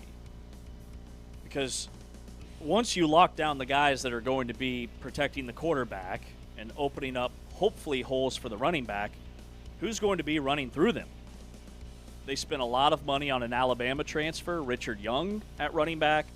DeKalion Taylor is expected to be in the mix, but there's still question marks. And, this is the same story we heard last year. They brought in Micah Welch. They brought in, was he the Ohio State transfer? There was another kid that was from Ohio State that was getting a lot of, preseason hype. And then it didn't matter who was carrying the football. They could not run it. Was it Micah something? Micah Welch, maybe? I can't remember. But you're right, there was one. No, I'm with, that was the other one I highlighted was running back. They're throwing numbers at the problem. I'm buying it. I'm buying that the running game is going to be fixed. I'm buying that they're going to stop the run on defense. Can they throw the ball and can they stop teams by throwing it? That I don't know, but I'm sure they're committed to stopping the run and getting their ground game going. Are there any depth chart locks?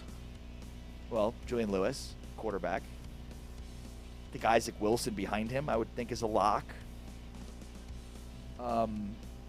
It feels like running back is, even though there's a lot of competition there, it's pretty set. Wide receiver does look good. I will say that. There's a lot of talent there. We talked about that earlier, even with the Scudero injury. Scudero obviously is wide receiver 1. Who else?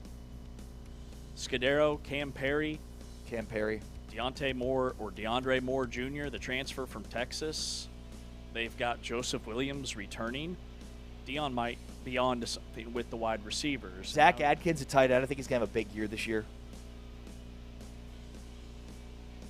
Defensively is where, even at linebacker, which I think could be a strength in terms of who's the guy. They've got the Bowling Green transfer, Gideon Lampert, a lot of question marks there.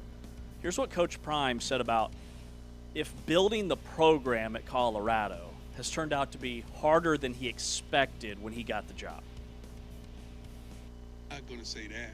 We made some tremendous mistakes at certain positions that derailed us a year ago. The first couple of years we had stability at those positions that highlighted us. So we learned quite a bit of not just talent, but understanding mentality. And mentality is something that we targeted. It's something that we sat down and interviewed and made sure not only the young men, but the parents had that type of mentality, because the parents play a tremendous role in these young men's lives. I would say when he talks about the guys that they leaned on, that's Shedeur and Travis Hunter. I think the learning experience has been you need more than just 2 really good players at Colorado. We'll see how it plays out. Yeah. What has to happen for Colorado to contend? A lot of things. I mean, look, I don't think Colorado's a legitimate Big 12 contender, but contend for a bowl game. I mean, I think Julian Lewis has to take a step. I think it starts with their running game and their ability to stop the run. Pretty much starts and ends there. Can you run the football? Can you stop the run? I also think Ezra Christensen's availability is a huge part of this too, because that defense and that front 7 will be a strength, especially if Christensen is available for them. There are a ton of players that are being impacted by that 2022 ruling. Ishmael Mahdi's going to be back at Arizona, their leading rusher. UCF is getting their second leading tackler, a linebacker. We just saw Wheeler get cleared at Baylor. It's having a direct impact on this conference. And Brian Howell, the Colorado Buffaloes beat writer for Buff Zone, is coming up next. We'll ask him about any 2022 guys that Ari just noted that could be eligible for Colorado this year, and a full what's going on in camp breakdown from the Colorado angle. This is Big 12 Today on Big 12 Radio. We are heard exclusively on TuneIn. We are watched on Big 12 Studios.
Big 12 today here on Big 12 Radio, highlighting the Colorado Buffaloes today, part of our Countdown to Kickoff series.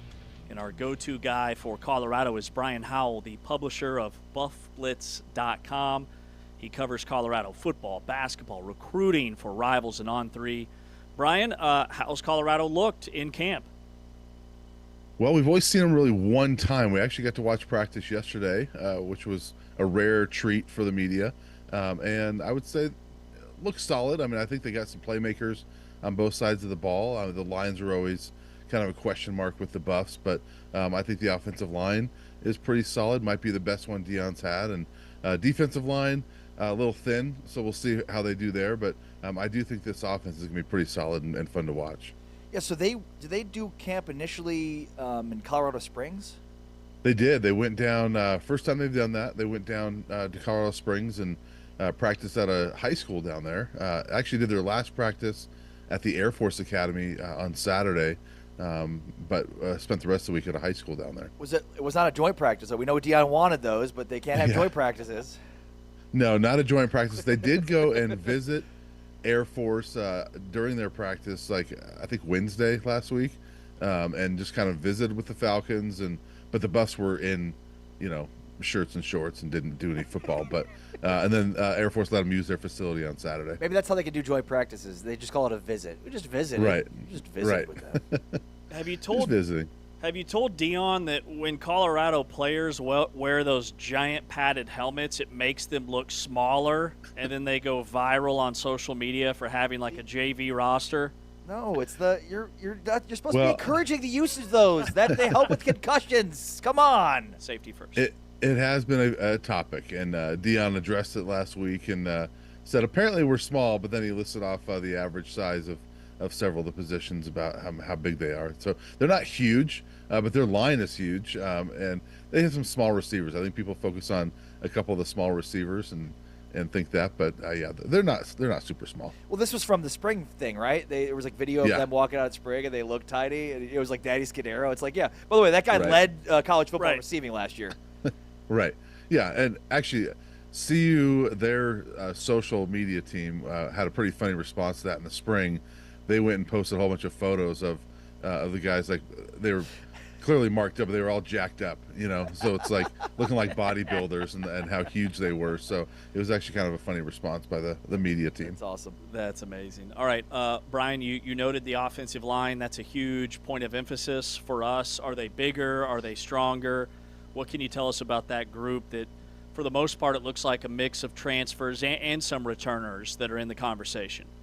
Yeah, they are bigger and stronger, and the mix is, I think it's an interesting mix. You got like Yaya Atia, who's in his third year here, that's been running with the first team at center the last few days, and Chauncey Gooden, who's a sophomore that was here last year, has been running with the first team at guard.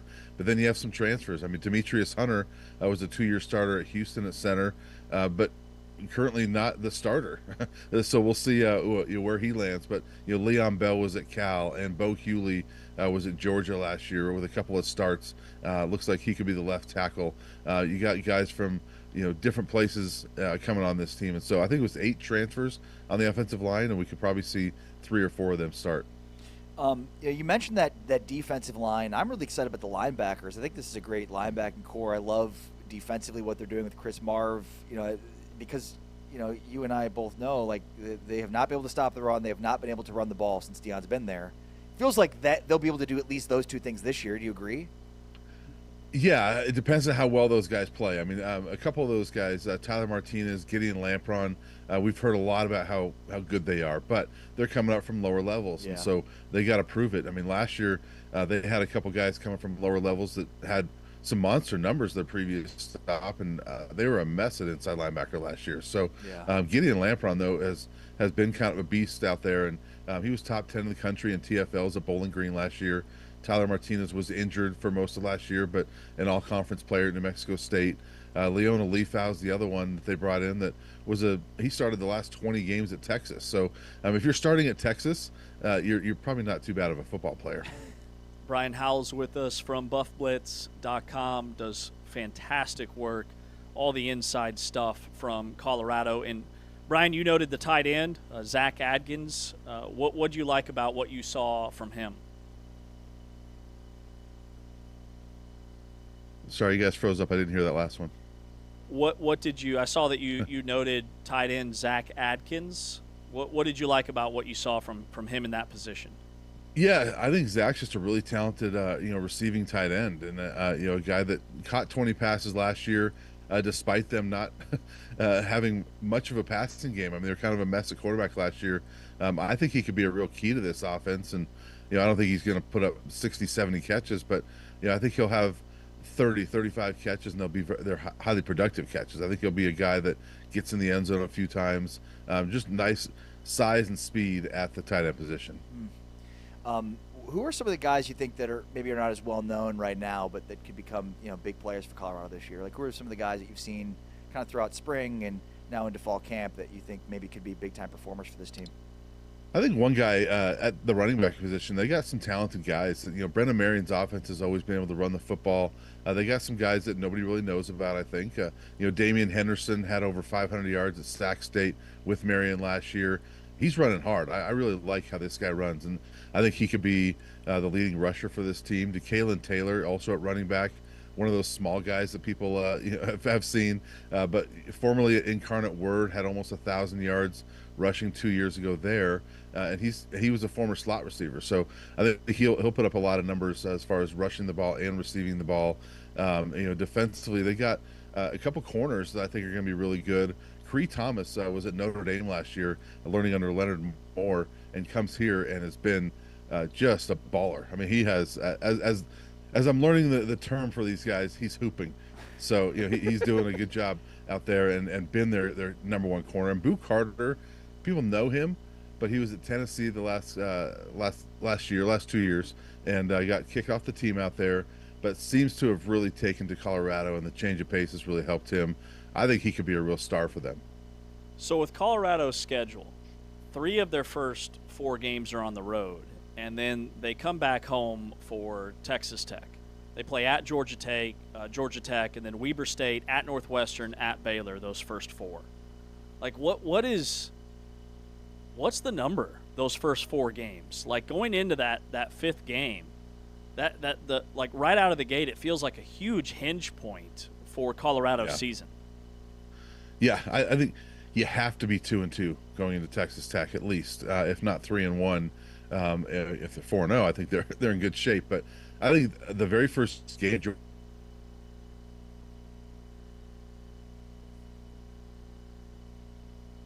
we lost him. Yeah, he gone. He gone. Brian Howell was telling us that Colorado has to be at least 2-2. At Georgia Tech, Weber State, at Northwestern, at Baylor. Yeah, I mean that, and then a bye, and then Utah, right? No, Texas Tech. Yeah. And then a bye. Is he back? Brian's am I back? Okay. Go ahead, Brian. You were talking about the schedule. Yeah, sorry about that. Don't know what's going on, but I think they got a huge one right out of the gates with Georgia Tech. I think that could be really pivotal for their season, and to me, it looks a little bit like that very first game under Coach Prime against TCU back in 2023, where I think what they did is beat TCU with the element of surprise. I mean, TCU didn't know what to expect, and I think the same could happen here, where Georgia Tech has no idea what the Chris Marv defense is going to look like under CU and the Brennan Marion offense under CU, and I think that they could go down there. If they can go down there and beat Georgia Tech, I think that's really going to set them up for a nice first month of the season, to where they're sitting there at 3-1 potentially with Georgia Tech or with Texas Tech coming in, and it's not only Texas Tech, but then you get Utah the next game after that. So it's a kind of a brutal start to the Big 12 schedule. Are you buying it, Brian? Are you buying that this team could get to 6 wins and be a bowl team? Yes, I think so. To me, they should have been a bowl team last year, and they underachieved, and I think they're a better team this year. Yeah. I mean, they should actually be considerably better, not just based on the coaching, not even just the personnel, but then also the fact that, like, I think one of the most underappreciated parts is the whole Dion thing from last year that nobody's talking about. Like, this dude was removed from the team all offseason until, like, right before the season started. Like, that. Yeah. It's kind of a miracle they won as many games as they won despite that, honestly. Well, and honestly, to me, look, Deion Sanders, he said this towards the end of last year. He goes, look, I'm not a loser. He goes, I might lose sometimes, but I'm not a loser. And, you look at his history, we know his history as an athlete, right? And, as a coach, he's never had a losing season or a bad season. I mean, he had 2023 here was not a good season, but we knew what was coming in 24 because you had Shedeur, Travis, and they were building to something. I think last year was his first bad year as a head coach, and I want to see him respond to it. And so I give him the benefit of the doubt given his history in athletics. So I think he's been a different guy. There's been a different standard, a different intensity from him, and that's rubbed off on the players. So I give him the benefit of the doubt in that regard. Brian, how would you describe what you saw in practice just in terms of the offense and the schematics of the new go-go offense? Well, we did watch offense, and we were told we were not allowed to report anything from that. We had our cell phones taken away. We're not allowed to report anything that we saw. But no, that is true. But no, I bet it was. Yeah, they show a lot of it on Well Off Media. So it's an exciting offense, and that they like to get the ball in space to their playmakers out on the outside, but they also run the ball a lot. And so, Brennan Marion's offense has always run the football. And so, it's a two-back offense. You got usually that power back and then the smaller back, and they got a mix of those guys. And so it's a fun offense to watch. It's so funny because, this is a huge topic, is, can you video and can you report on things you're seeing at camps across, the NFL and college football? Yeah. And, the Dallas Cowboys are, just a wide-open book. Just do whatever you want. Take whatever you want, no big deal. But most other teams are kind of like Colorado. But it's funny because it feels like most teams are worried about people getting an edge on them. It feels like with Colorado, it's more of Well Off Media needs to have that. It's like the exclusivity for them as opposed – they're not even that worried about people spying on them. It's more of Well Off Media needs the exclusives on that. Yes, I think it's a mix of both. Certainly, Well Off Media is, for those who don't know, is run by Deion Sanders Jr. So that's who's doing that. So he's consulting his dad, I'm sure, day to day. Don't put this in there. Don't put that in there. So they're pretty tight on, a lot of times on what they're showing. So it's not like they're showing the entire formation, or it's not an all 22 or anything like that. And so they're pretty selective in what they show. And a 2-hour practice is generally cut down to about a 15-minute video, which 6 of it is Deion talking to the team, in the meeting. So you usually get about 8 minutes or so of practice. Yeah, good stuff. Brian, does Coach Prime, does he look healthy? He does. He looks great. Actually, yesterday when we were out there, one thing I'm sure they're okay with me saying this. At one point, they did some conditioning in the middle of the practice and running some sprints, and he actually ran with the team. Wow. So he was he couldn't have done that a couple years ago. But he's running on 8 toes. That's amazing. Area 52 down there in Colorado Springs with Colorado football. Brian, appreciate your time and insight. You do a phenomenal job. Love reading your stuff, and we'll talk again once the season gets going. Sounds good. Thanks, guys. Thank you. Brian Howell, publisher of BuffBlitz.com, covers Colorado for On3, Rivals, and BuffBlitz.com. After that conversation, do you feel better about Colorado and their chances of being, I think a 6-6 season would be a miracle when you look at their schedule. Yeah. But I also, to me, the schedule gets a bit easier at the back half. So it's sort of if you can kind of just survive the front four. Give it to me again. Give me the schedule. The first 4, the first 5, the first 6 games are just at Georgia Tech, and then Weber State, at Northwestern, at Baylor, Texas Tech, and Utah. Yeah, if they can win, and then so that's what's the remaining 6 then after that? If you're 2-4 after that, you got to feel okay. But then it's at Oklahoma State, Kansas State at home, at Arizona State, followed by Houston. Okay, yeah. I don't see 6 wins on there. 5-7 might be a miracle. Yeah. It's going to be tough.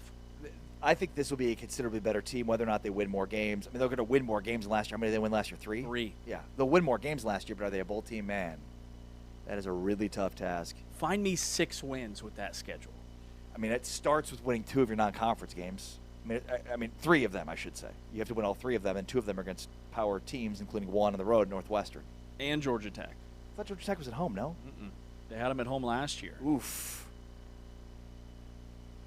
That's what I'm saying. At Georgia Tech to open the year. That ain't good. Brutal. Brutal stuff. All right, we'll wrap up the show. Coming up next, this is Big 12 Today on Big 12 Radio, heard on TuneIn, watched on Big 12 Studios, brought to you by Modelo. Here comes the TCU pressure. Deal. Picked off. That will do it. Nandy Obi-Izor seals the rivalry win for the Horned Frogs. At first and goal, 8 seconds to go. That's knocked up. That's picked off. Obi-Izor takes it away for TCU. And they stand at the goal line as the half expires.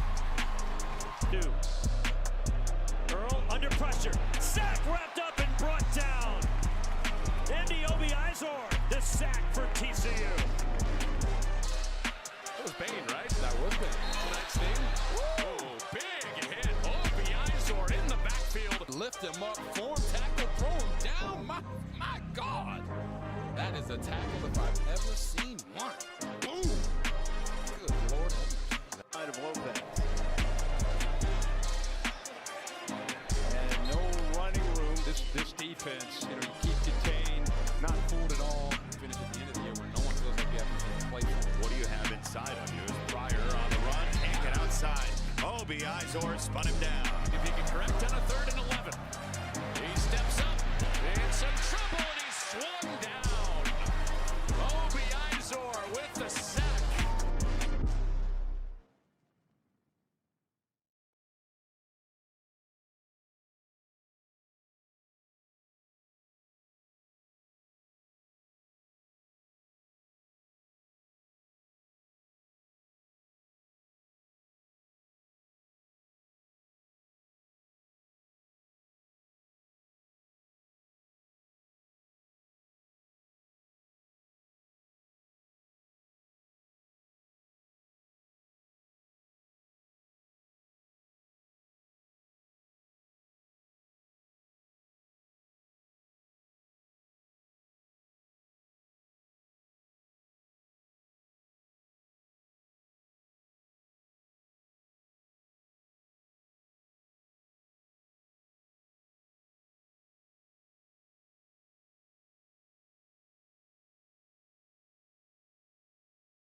Big 12 today here on Big 12 Radio. Wrapping up the show. He's Ari Timken. I'm James Westling.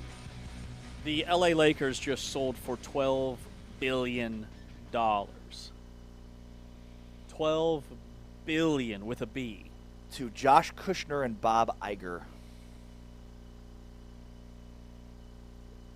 Pre-sale, they already had a 46% increase year over year in their ticket prices.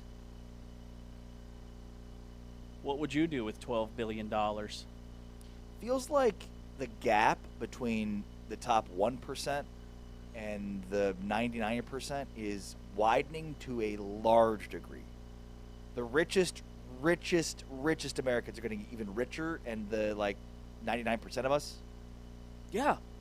are paying for it. Dude, my wife and I were just talking about this yesterday. She needs new glasses. They're like $200. Yeah.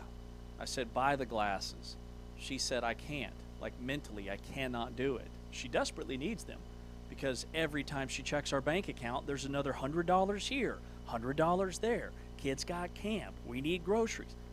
It's insane. Everything is so expensive. That's why I just stopped worrying about that.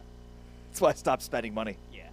I don't spend money. If we go, Taman.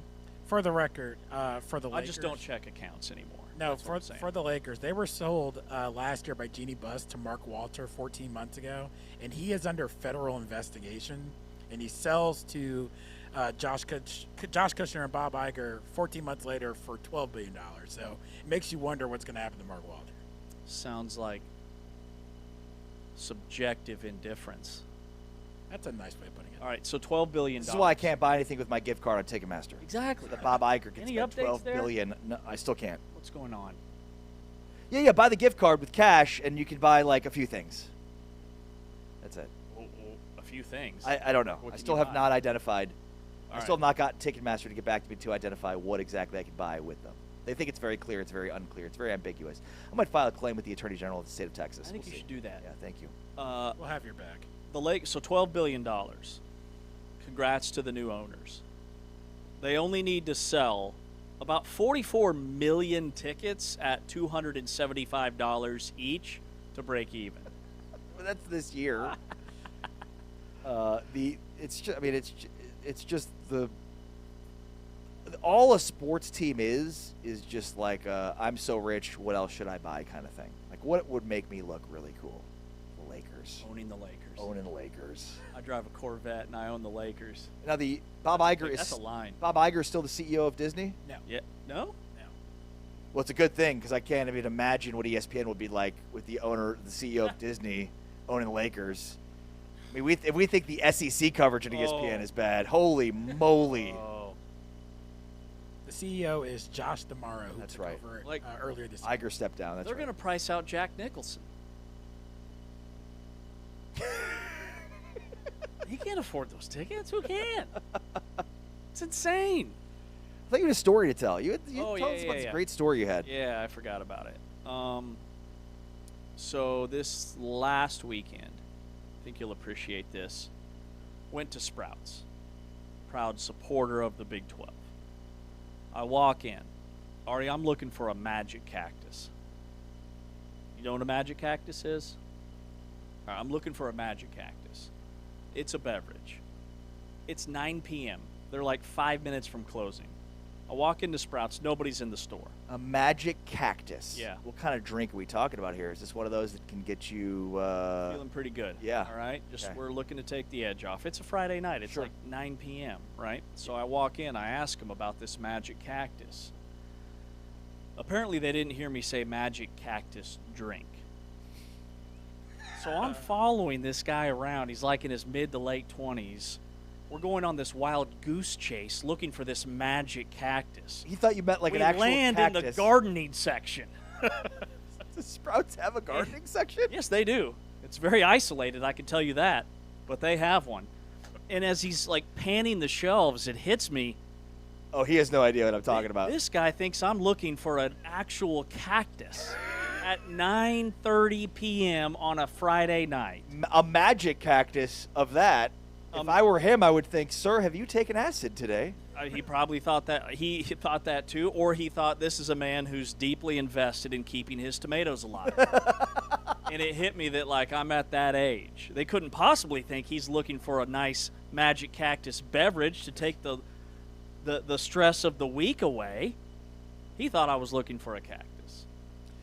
It would have been great if he found a cactus and he's like, here's your cactus, and then you picked the cactus up and threw it on the ground and said, this cactus isn't magical. We got pretty close. And then it was like a whole thing. He's talking amongst his coworkers. They're all discussing it at the registers. I finally found the drinks. Like, they just couldn't believe this guy was actually looking for like a Magic Cactus beverage. This guy's looking for like plant. you? Yeah, exactly. Johnny Platenthal? Yes, right? Captain Pocket Tea over here looking for a little THC bev. Not here. Nope, not this guy. This guy needs to keep his zucchini going. How was your Magic Cactus drink, by the way? Delicious. Big fan. Yeah? Yeah. Worked? Nice. Mm-hmm. Took the edge off? Yeah. Yeah, it was Did great. Have you seen Magic Cactuses? No, they're real light, bro. Good. Real light. Yeah, you sell them at Sprouts. Come on now. Magic Cactus. But yeah, I thought you'd enjoy that. So, you're the type that goes into a store looking for something and you just immediately ask somebody. When they're 5 minutes from closing, yes. Don't let that slip by. They were about to close. Yeah. I guess it was a scavenger. I'm kind of the opposite. Like, from my cold dead hands is I'm not asking anybody about anything. In They fact, will keep this store open as long as I'm in it. In fact, if I am looking for something in a store and then somebody asks me, can I help you find something? I'll say no. Even though I'm literally looking for something. Wow. I don't know why. There's just Why? something about it that Why? I just don't. Dude, I'm all about efficiency. If homie can help me find something quicker, I'm It's funny asking. too because I'm also about working at peak efficiency. But for this one, it's like I don't want to be seen as somebody that doesn't know where things are. I don't know. It is this weird block I have in my brain where it's like I'm looking for anything. No, just here. Just at a store. Bro, I'll pull up the list on my phone and be like, I've been sent out into the wild for these 6 items, and I need you to help me find them Can right you be now. my personal helper? Yes. To help me find. Yes, I'll follow you around the store. I've got my cart. Dump them in. Let's go. I'll spend an hour at a store that I only have 30 minutes for just to not ask anybody where things are.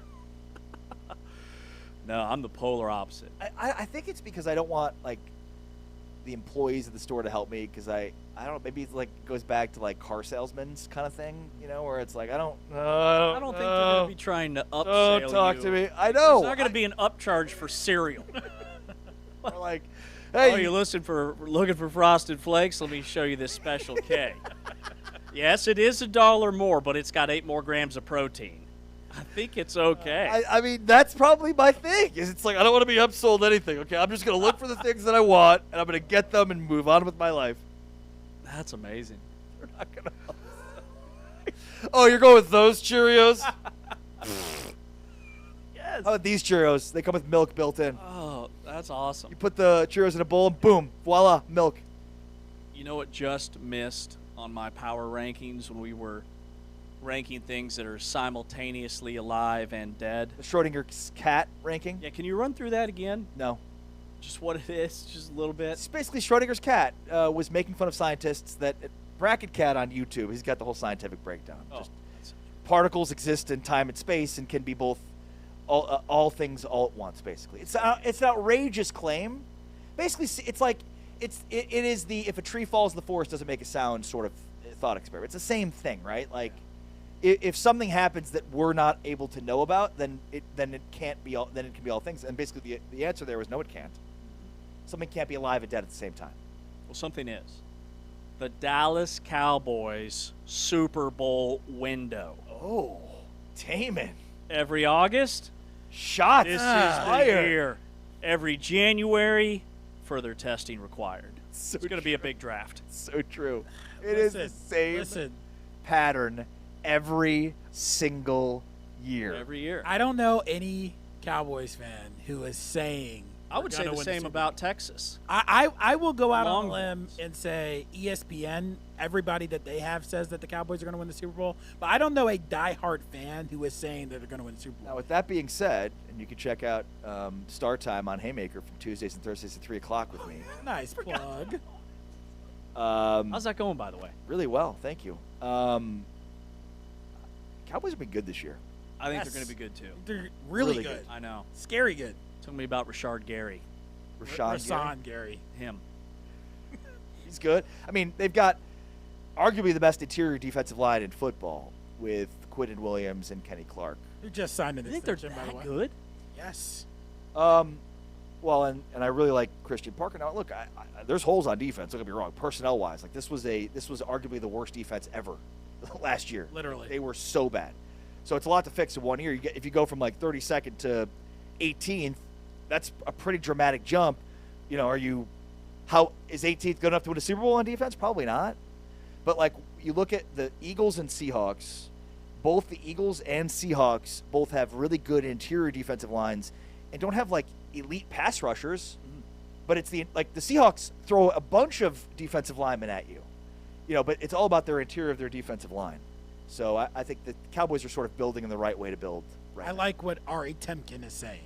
He is 100% on point. Well, Caleb Downs is going to be the best safety in the league. Yes, immediately. I agree. Not immediately, but Immediately, Ari. Bold prediction. Second year. Like he's obsessed with football. He's not out at the club. Like he's got his dad played in the NFL. He's got a bunch of brothers and cousins. They're just a football family. See a lot of Ed Reed in him. Yeah.